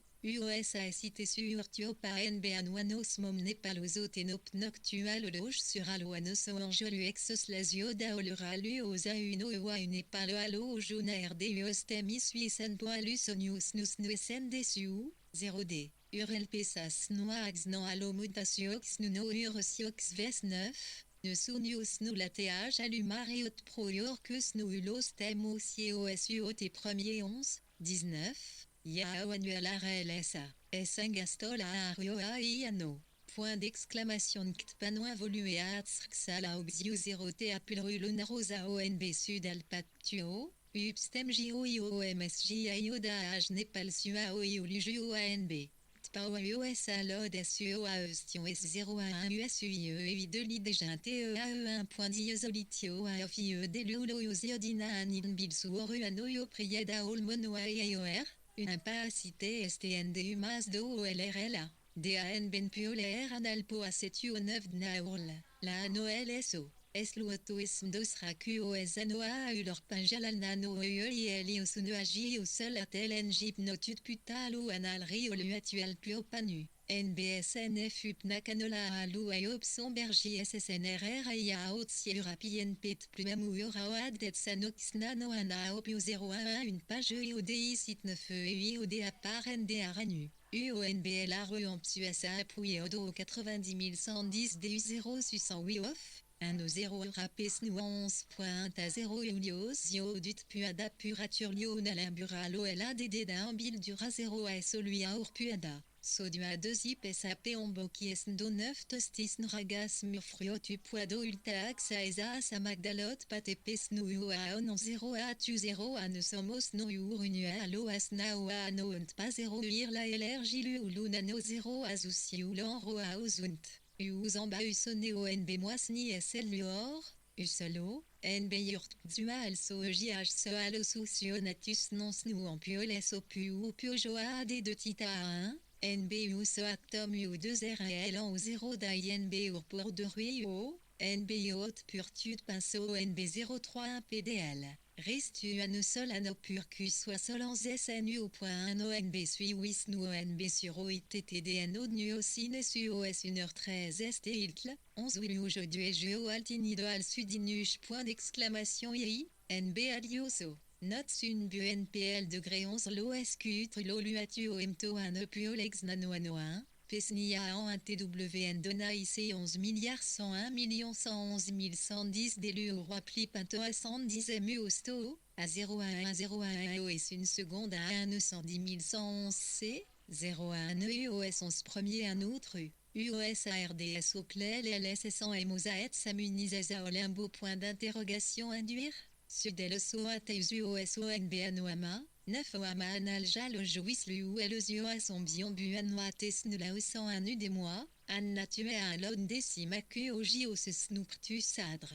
P lui des salars du Ox Nocianox soit 10 alu à Paoa NSL, 18 Z 6161 olicidide. Septembre 91 9 dans la plate-bande d'eau devant des grammatiscules, dans la pieuse ou religieuse certitude qu'elles ressusciteront à le printemps prochain sous forme de clarkia, de calcéolaire, de campanule, de pieds, d'alouettes et de scabieuses. Si elles le font, je ne les reconnaîtrai pas, nous plantons à l'aventure, inspiré par le langage des marchands de graille XXDRXI 11111 T, L, miclo-pétale d'un bleu si puérot désorbait, très vite, comment, si de toute occupation, on en vit fait un jeu. Ce que je veux dire, mais très froid et je suis inepte en ce moment, les cloches de l'église sonnent à toute volée, viens tout juste le prendre et la grosse bûche que nous avons si est sur le point de plonger dans des cavernes de braise. C'est que l'on donne une personnalité aux mauvaises herbes.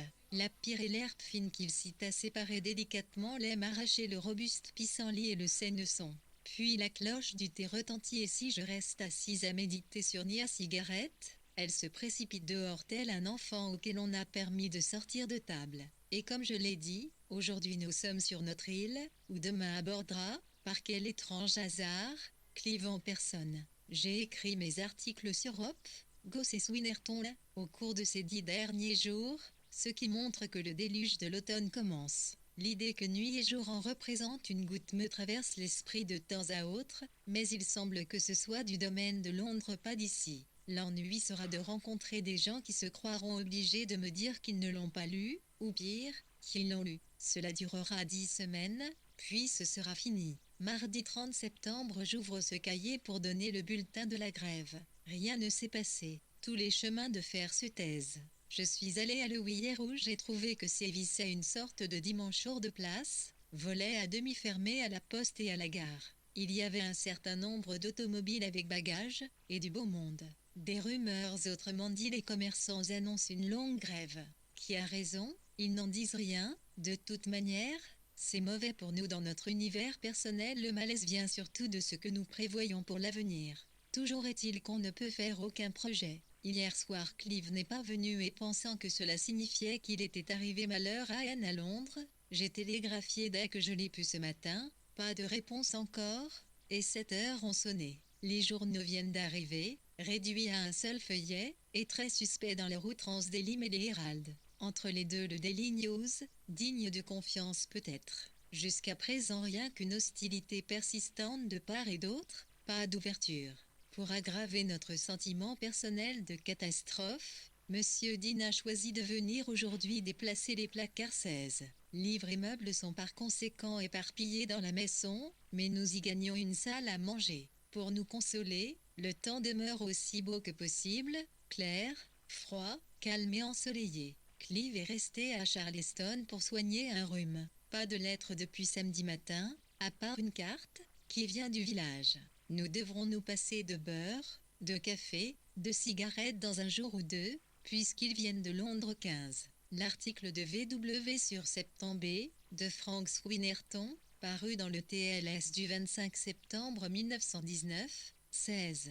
Monsieur Dean, de la forge, Rodmel, le forgeron et maçon à la journée, avait été chargé de petits travaux de maçonnerie et de menuiserie à Monkshood, octobre 1919 283. Mercredi 1er octobre, pour autant qu'on puisse en juger, la grève se poursuit. Par ailleurs, les rumeurs qui courent changent d'heure en heure. Ce matin, il y a eu du courrier. Le facteur aurait dit que les trains circulent comme d'habitude. Le signaleur fait son apparition. Situation inchangée, très mauvais moral.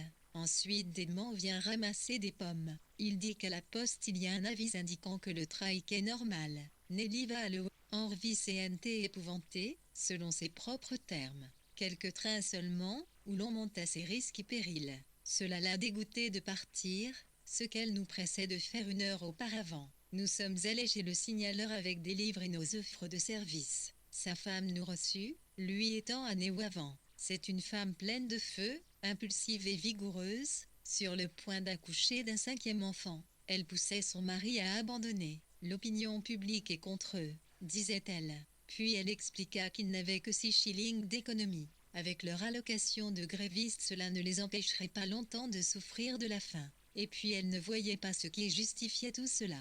Ils sont comme des enfants qui ont eu leurs bonbons et qui ne veulent pas lâcher leurs sous, ne cessait-elle de répéter, montrant par là qu'elle avait souvent utilisé l'argument avec son mari. De toute façon, il leur faudrait céder tôt ou tard, alors autant le faire tout de suite. À son retour à Hogarth House, VW poursuit son journal dans le cahier qu'elle a utilisé de janvier à juillet, le cahier vieil du journal. Mardi 7 octobre, sommes rentrés hier. Les troupeaux dociles que j'ai décrits le jour de la paix ne se sont pas tellement laissés abuser, après tout. Ils ont immobilisé le pays pendant 11 jours, je crois. Nous leur avons même apporté un peu d'aide, et sans notre livre sterling, des grévistes seraient retournés au travail. Mais ce qu'on lit dans les journaux ne convient guère pour ces pages privées. Je me demande si je serais capable d'exposer cette grève des chemins de fer, ce qui a été revendiqué, ce qui a été obtenu. En tout cas, la grève est intervenue dans notre vie beaucoup plus que ne l'a fait la guerre, mais j'ai tenu mon journal,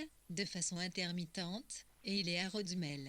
Il y a une grève privée à consigner aussi. J'aimerais écrire sur un mode philosophique et analyser ce qui, sans aucun doute, est un signe des temps, comme on dit. Il faudrait savoir où nous en sommes.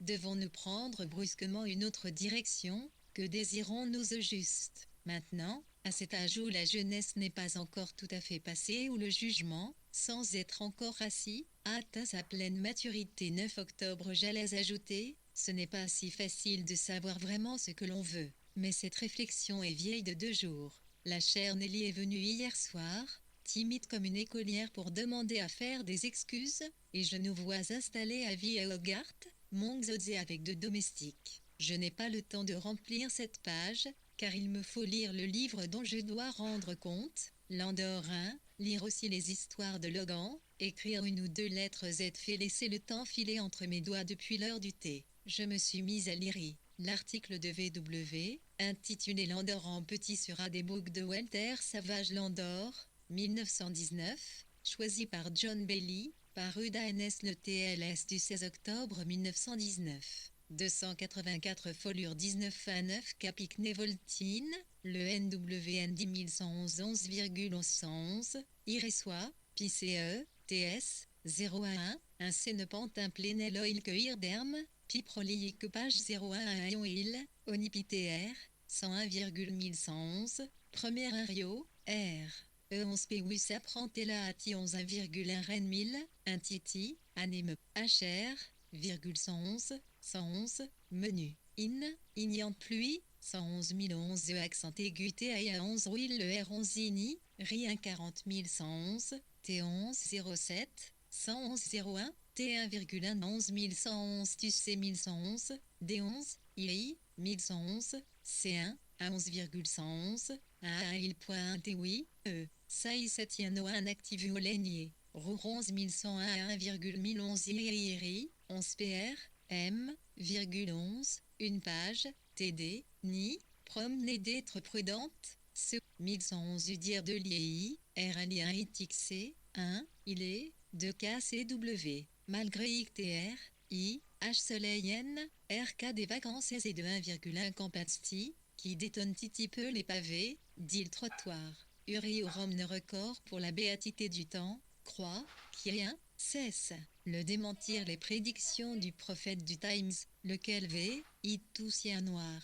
Pour un premier roi hier, je suis allé à Londres, d'abord pour acheter des gants, ensuite pour prendre café chez Nessa au 36 Regent Square. Trouver là une assemblée toute à son aise, assise par terre dans la cuisine Julien, Criveston Auro Elka École Letton, avait tout du 13 britannique conscient de ses responsabilités. Quentin encore à l'état vert. L'appartement sombre et noir du temps de James est maintenant au pôle opposé de la culture, le pôle du soleil et de la clarté. Les pièces débordent d'enfants. Les livres forment la partie incongrue du décor, et Nessa exprima pour eux un grand mépris. Bien sûr, dit-elle, il y a Shakespeare et compagnie sur le rayon du bas, mais regarde-moi ça. Est-ce que ce n'est pas révélateur des goûts de James ? Il a tous les bons livres, bien rangés mais totalement dénués d'intérêt. Je veux dire que ce ne sont pas les œuvres fortes et curieuses d'une bibliothèque d'écrivains. Les Strachey, à l'exception de Lytton, connaissent des jours difficiles. Nous tombâmes sur Lytton au club, à notre retour Cannes, aimable, encensé en permanence et complètement sûr de lui mais d'un charme infini, par-dessus le marché. Le succès, je crois, engendre une sorte de modestie. Il vous affranchit de la préoccupation de soi-même. Lytton s'est montré flatteur avec moi, comme d'habitude, mais c'est que je ne suis pas un auteur à succès, moi. N'ai-je pas entendu aujourd'hui même, de la bouche de Macmillan, que les droits demandés par ces messieurs du Court étaient prohibitifs, de sorte que mes chances de paraître en Amérique se sont évanouies. Mais je suis submergé de critiques de livres, et si je ne crois pas pouvoir dire que toute parole d'éditeur est rebuffade, j'ai pourtant conscience d'être immunisé contre quoi, Gordon Square, je me le demande. Oui, je crois que la source de ma confiance, ou plutôt de mon plaisir, est si profonde que lorsque l'on m'a mortifié, il ne lui faut guère qu'un jour ou deux pour se remettre à glouglouter. Mais ceci, je vais pouvoir le vérifier sans tarder. Ma critique du livre de Hope, toute consciencieuse et bienveilleuse. La citation est du poème d'Andrew Marvell Utoico y mistressa, à sa trop hésitante maîtresse, Buat my backyard Weller Times Winget chariot ring, mais derrière moi, j'entends à chaque instant un char ailé du temps qui se rapproche. Point A, 102 à Annie à tutué et EA, 111 C, STLIOM.616, T4 MUOM Malin et Harry, S, Pavé. OZ6CUA à l'IP, NBDD Aujo Fialogeta, 1293 9 ARIEA, Oldrage Noa Poakita Euroel 911 NBLRNENB Moa Armoups, STJE Livre Craria Aoa Poel AODN 000 AM, 6061 RNJT, W1. Un ado ilatilo at poa at puruli et nol inteo pria 000 rianza oua aiuo 1 T3.11, 1. 6161 à Actuano Osni, S71 et sur Plerdi, 6181 Antumu zone industrielle, et à Ulon à Toa et Aluao et Mopte à Poama, Azo étoile, 12, 11 10, et 4. Soditessieux Odessa Sarpio Joadop Sudul 13 1913 Willy, 11 LSO URA Nordo, Peata et 01, Orn DLA Isenox Was Nol CSR Adof ANBMX 0 ANB Anziori à Paodraos Million Loeopot 9 € Sud, UOF1 UOUANU de Ross. Sur 8 SS1 Egulazu au Penusius Nuesendelo Yorksana Sud Suisse non. SSO du WAO pur 01N01 et Atnlao AINIELIDI IDOIP Plio DONBDD 11101 Niair les SSE 1 49, 3 Nair, NBANI Subst plein PRULANOTI ALOATI 0 Naino INRAN. .OCA Syrie 1 TUAEM 4T, LTOIT l'Inspes NJD Alma U0 1 Aorun, Penoa Agnomun. POIO 1 Sud Lyono ou MB Souyusa Sol du Sate, un mol Soad Vorarana un Urur PENB Ono Alfo NBODR en la FAME QADIO à 9 Miao Lorioru, SOTU aux Cosran 0 AEO, URCIL Laoxus intérieur à Noanu Uotien, UOSONA un EJA la Liosal Péduswa ONB Aratsu Auditio T Relo UOSU et PO Adot Soari RNANA ou Azo 1. Rental Népal Nesru on Lior Uzod Nzembe Sopolur la Noël et la Kaul Sosna PNR Sambanual Sasso Sourilio Orn la Apnra Anoratu et Sanor Noir Armaes, un Ra la Apnoazua Régemol 0.10 au sud Antrazos ou Yokumo 4. 111 11 101 UA la Noir Artupusana SRNSAC, et rue de Zara SAP Rua Apaeol Sopiotusa Asso son Pusek XN Joli Doatsan Oknolosa IJ Purso Adam Tropea Okrepo UA5 QI Udadla EJ, Rul Sui.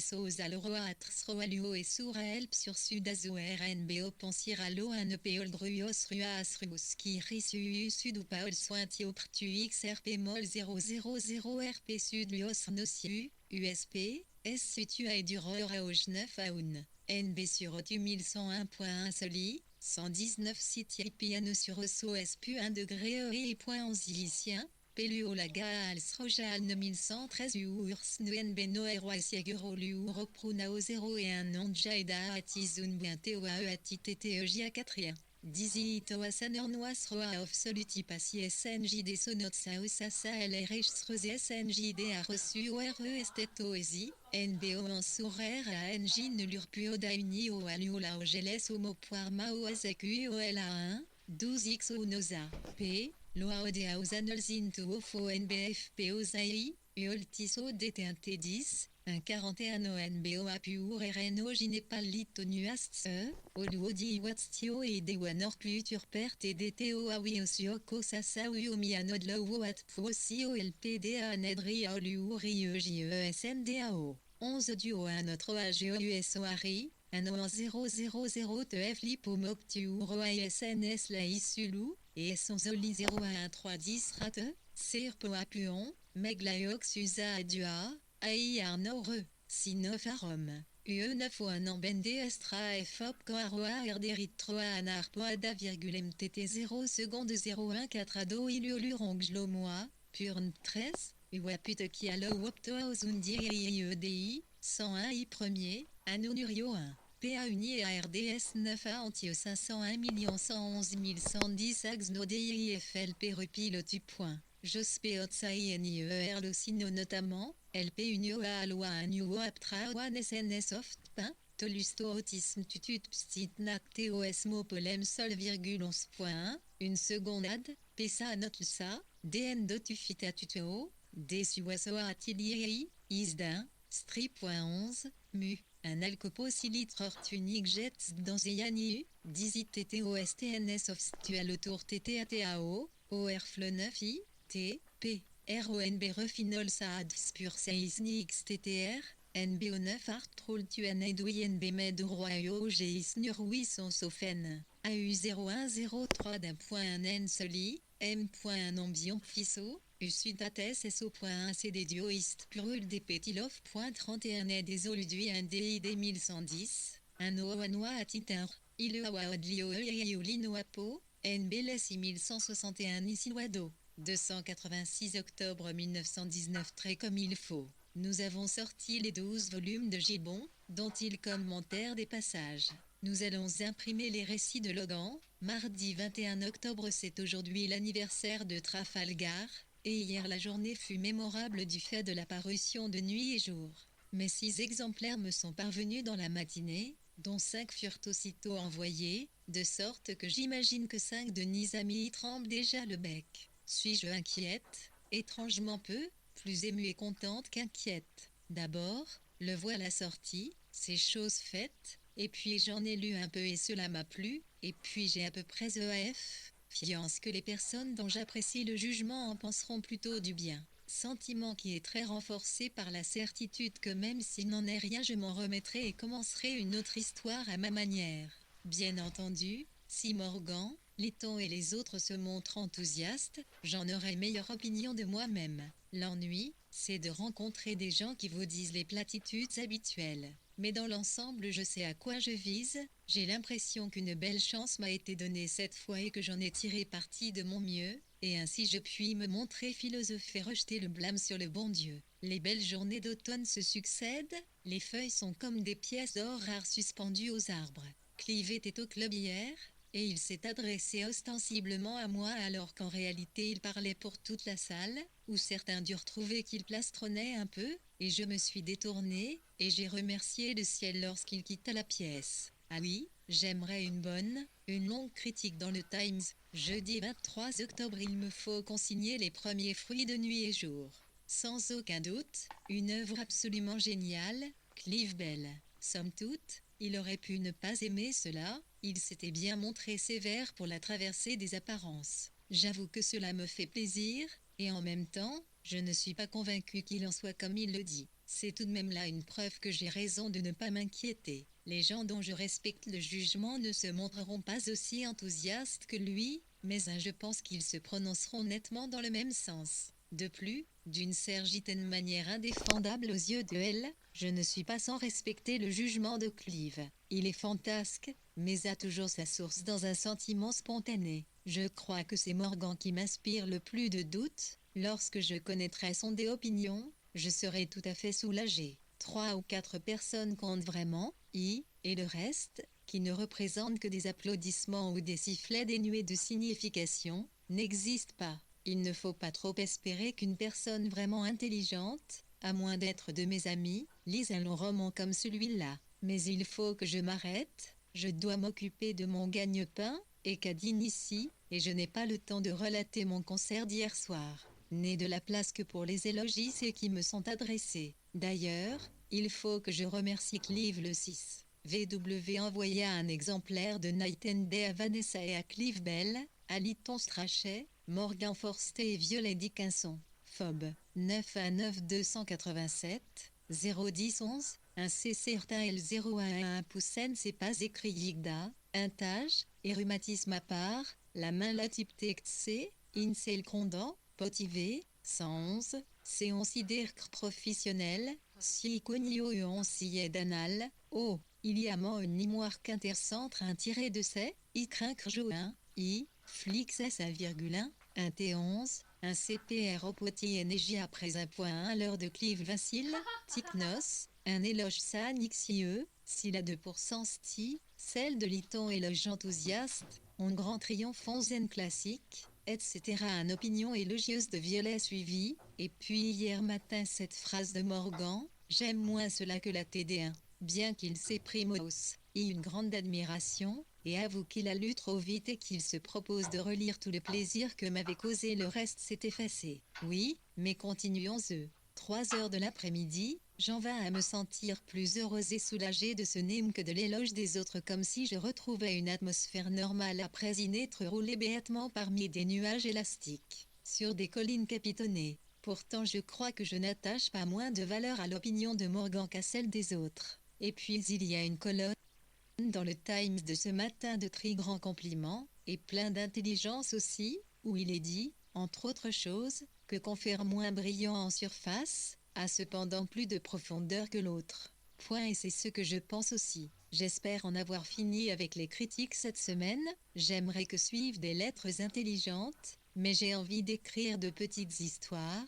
Tout de même, je me sens l'esprit débarrassé d'un grand poids. Le rhumatisme m'a occasionné un séjour dans la région que je considère en esprit comme la région moyenâgeuse. Hier soir, Clive a surgi brusquement, j'allais dire comme un soleil plein de santé, mais je n'étais pas dans les meilleures dispositions, ni lui non plus. Le plus égoïste des hommes par certains côtés, encore que je ne puisse dire pourquoi cela me frappa, donnait libre cours à son humeur indifférente et frivole. Mais je l'obligeai à se prononcer sur NETJ, ce qu'il fit, distraitement d'abord, pour y mettre peu à peu plus de chaleur, mais il pensait à un joyeux séjour à Paris. Samedi 7 novembre, trouverai-je jamais le temps d'écrire encore ici? Je n'ai jamais été aussi harcelé par les articles de critique, car il y a toujours George Eliot pour remplir tous les recoins laissés par d'autres livres, et Murray pour boucher efficacement tout vide restant. Je pense que je pourrais me laisser aller un peu, si j'y réussis. Plus de lettres ni de critiques, mais...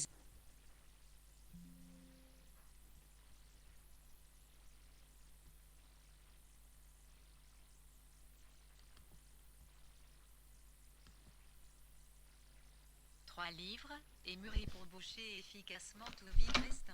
Je pense que je pourrais me laisser aller un peu, si j'y réussis. Plus de lettres ni de critiques, mais un chèque de 25 livres sterling pour les exemplaires vendus avant publication. Par bonheur, le livre commence à perdre sa première place dans mon esprit, et moi, à être un peu surprise si les gens en parlent, non que tout le mot NDE l'ait fait mais, rencontrant Neuchâtel communal hier. J'étais heureuse qu'elle n'en eût pas entendu parler. Cette dame, dont je n'écrirai plus jamais le nom, souhaite partager Tregertan. Le projet pourrait se révéler parfait. C'est une maîtresse femme, haute pommette rouge, maigre, compétente, belle, malheureuse, habillée sur mesure et à la dernière mode. Je l'ai rencontrée à Regent Park, toutes lumières éteintes, une seule bougie, sur l'instance des électriciens. Parfois, je souhaite que l'ancienne manière de vivre soit encore en vigueur, un mari, une secte. Cette critique extrêmement élogieuse de Net ND paru Clanzeller Hill du 30 octobre 1919, 1. Minnie Champ communal, décédée en 1976, veuve, l'un peintre français, Athieu de Roger Fin, mort à guerre, elle était en visite chez Nessa au 36 Argent Square. 288 novembre 9 maisons, des domestiques, des propriétés. Ennemi à midi, je suis entré jeter un coup d'œil sur le groupe de Londres mais le 11.11 Idellville, que des gens que je n'avais pas envie de voir. Je suis tombé sur NWL, un isier qui traversait Trafalgar Square. Novembre Sabbat sur Nouane 11011 VC L'Elrald de Squire Pli London Mercury est sorti, et maintenant à l'île de Nimi Bellardi 4 novembre et maintenant Genève. Lick volé quelques minutes sur une heure consacrée au poème de Stocco, avant que Miss Point virgule en arrive et que nous ne nous élancions courageusement dans le froid et le brouillard pour aller faire une conférence à la guilde sur la révolution russe. La surface bien récurée de l'esprit de la petite bourgeoisie ne m'attire pas. Cela se rapporte en partie à Monsieur Osborne T. Sur le plan intellectuel, je suis sévère à l'égard des aristocrates, ni ils charment l'essence. Dimanche, au concert de Richmond, je fus tiré de l'ombre pour parler à Cathy. Ses beaux yeux bleus sont rouges et ruinés maintenant, sa peau molle, comme la peau d'une vieille pomme, fripée comme une vieille pomme au coin de la bouche, formant poche ça et là. Quel chagrin a-t-elle connu pour avoir l'air si triste? Je ne sais. Voici le dialogue qui s'est déroulé. K. Les Cécile ont renoncé à leur maison, pas les moyens. V. Mais il a 5000 livres par an. K. Il n'en est rien. D'ailleurs tout le monde doit économiser. Ma chère Victoria, la fin est proche. À la lanterne. V. Pour vous sans doute. Pas pour moi. Car c'est là que vous vous trompez. Je serai la première touchée, mais votre tour viendra tout de suite après. V. Voyons, après 300 ans de longue Léa, vous le méritez. Car c'était si beau, vous ne pouvez savoir. V. Vous montiez, car je me promenais dans les bois, nous faisions de la musique, je lisais, et toujours de belles choses à regarder, toujours du nouveau, jamais 2 fois de suite la même chose. Cela a duré 13 ans, et je disais toujours que je souhaiterais mourir quand ce serait fini. Je regrette de n'être pas morte. V. Mais vous n'avez pas été tellement à plaindre, car je n'ai pas aimé l'Égypte. Je n'aime pas ce genre de choses, 2 hommes courant devant ma voiture. Je les enviais les seuls à prendre de l'exercice. La civilisation touche à sa fin. Mon père me l'avait toujours prédit. J'ai lu l'histoire. Nous allons tous disparaître. On ne gardera que les peintres pour vous peindre de jolis motifs sur le corps.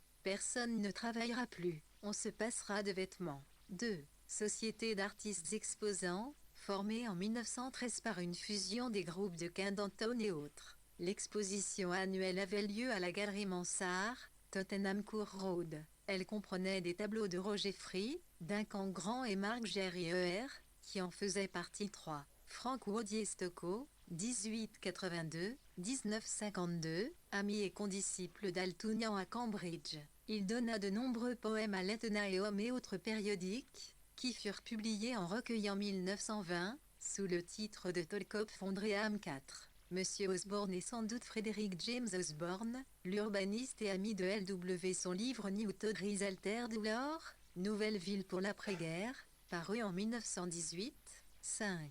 L'Ongléa et la magnifique demeure Tudor bâtie par un Sir John Tyne en 1566, c'est ce 80 dont avait hérité le frère de Lady Cramé, 5e marquis de Bath. Novembre 1919. Voilà les propos que nous échangeons dans les intervalles de Mozart. C'est là sans doute la conversation quotidienne de mes frères. Cathy semblait convaincue de ce qu'elle, devenue presque indifférente, son seul désir étant de préserver quelque chose pour son fils et de mourir avant la catastrophe. Mais elle dit avec une sorte d'humour résigné, qui laisse présager une mort valeureuse sur l'échafaud. Midi 6 novembre. Sidney et Morgan ont dîné avec nous hier soir. Somme toute, je suis contente d'avoir sacrifié un concert. Le doute concernant Morgan et Andy est dissipé, je comprends pourquoi ils l'aiment moins que la TDA. Le comprenant, je vois que ce n'est pas une critique propre à décourager. Peut-être n'est-ce jamais le fait de la critique intelligente. Mais j'éprouve une certaine gêne à écrire cela,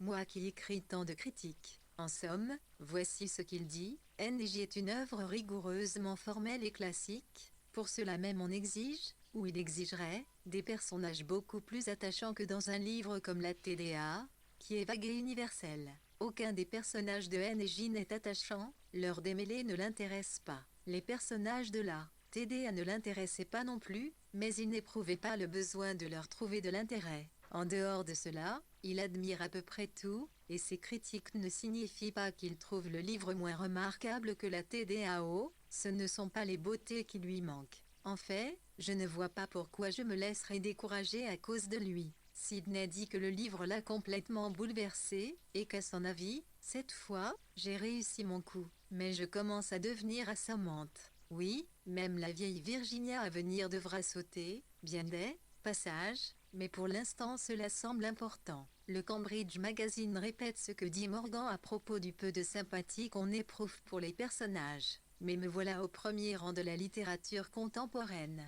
Il paraît que je traite cyniquement mes personnages, mais aussitôt qu'on est entré dans les détails, Morgan, qui lisait la revue, assis au coin du feu, s'est mis à élever des objections. Ainsi tous les critiques sont divisés, et le malheureux auteur qui essaie de s'y reconnaître est écartelé. Pour la première fois depuis bien des années, je me suis promené sur la rive du fleuve entre 10 et 11 heures. Oui, c'est comme la maison fermée à quoi je l'ai déjà comparé, la pièce au fauteuil recouvert de housse. Les pêcheurs ne sortent pas si tôt, chemin désert, mais un grand aéroplane va à ses affaires. Nous avons parlé sans effort, la preuve en est que nous n'étions pas, moi, du moins, gêné par nos silences. Morgan a un esprit d'artiste, il dit les choses simples que les gens brillants ne disent pas, pour cette raison même, je le considère comme le meilleur des critiques. Tout à coup il exprime la chose évidente qui nous avait échappé. Il a des difficultés avec un roman qu'il écrit, dont il tapote les touches pour ne produire jusqu'ici que 6. Lady Cromé mourut en 1933. Son fils l'honorable Evelyn Baring, 1903-1973, devint plus tard baron Howick of Glandalset. Une longue critique de Night and Day, intitulée Reality and Dream, parue en première page du Cambridge Magazine du 1 pouce novembre 1919, elle était de la plume de B.C. Jones, 290 novembre 1919 des dissonances. Il a très envie de s'y remettre et de freiner son activité de critique. Notre promenade avait été calculée très exactement pour qu'il puisse attraper son train. Nous avions promis d'aller chez les Hutchinson ce soir, Mais comme elle est à la conférence de la Cairn et qu'il y a dans ce milieu quelque chose qui MC déplaît et RTE fait hésiter à m'y rendre seule, je suppose que nous nous abstiendrons. Samedi 15 novembre, je reconnais que je n'ai jamais titati négligé ce journal. Je crois pouvoir deviner que ma répugnance à tracer une phrase tient non seulement à un manque de temps et à un esprit fatigué d'écrire, mais aussi à un de ces légers dégoûts qui annoncent un changement de style. C'est ce que doit ressentir un animal à l'approche du printemps, lorsque change son pelage. En sera-t-il toujours ainsi? Sentirai-je toujours sur mon langage cet après de vif argent et, de forme en forme, serai-je toujours à m'en dépouiller? Mais s'il en est ainsi,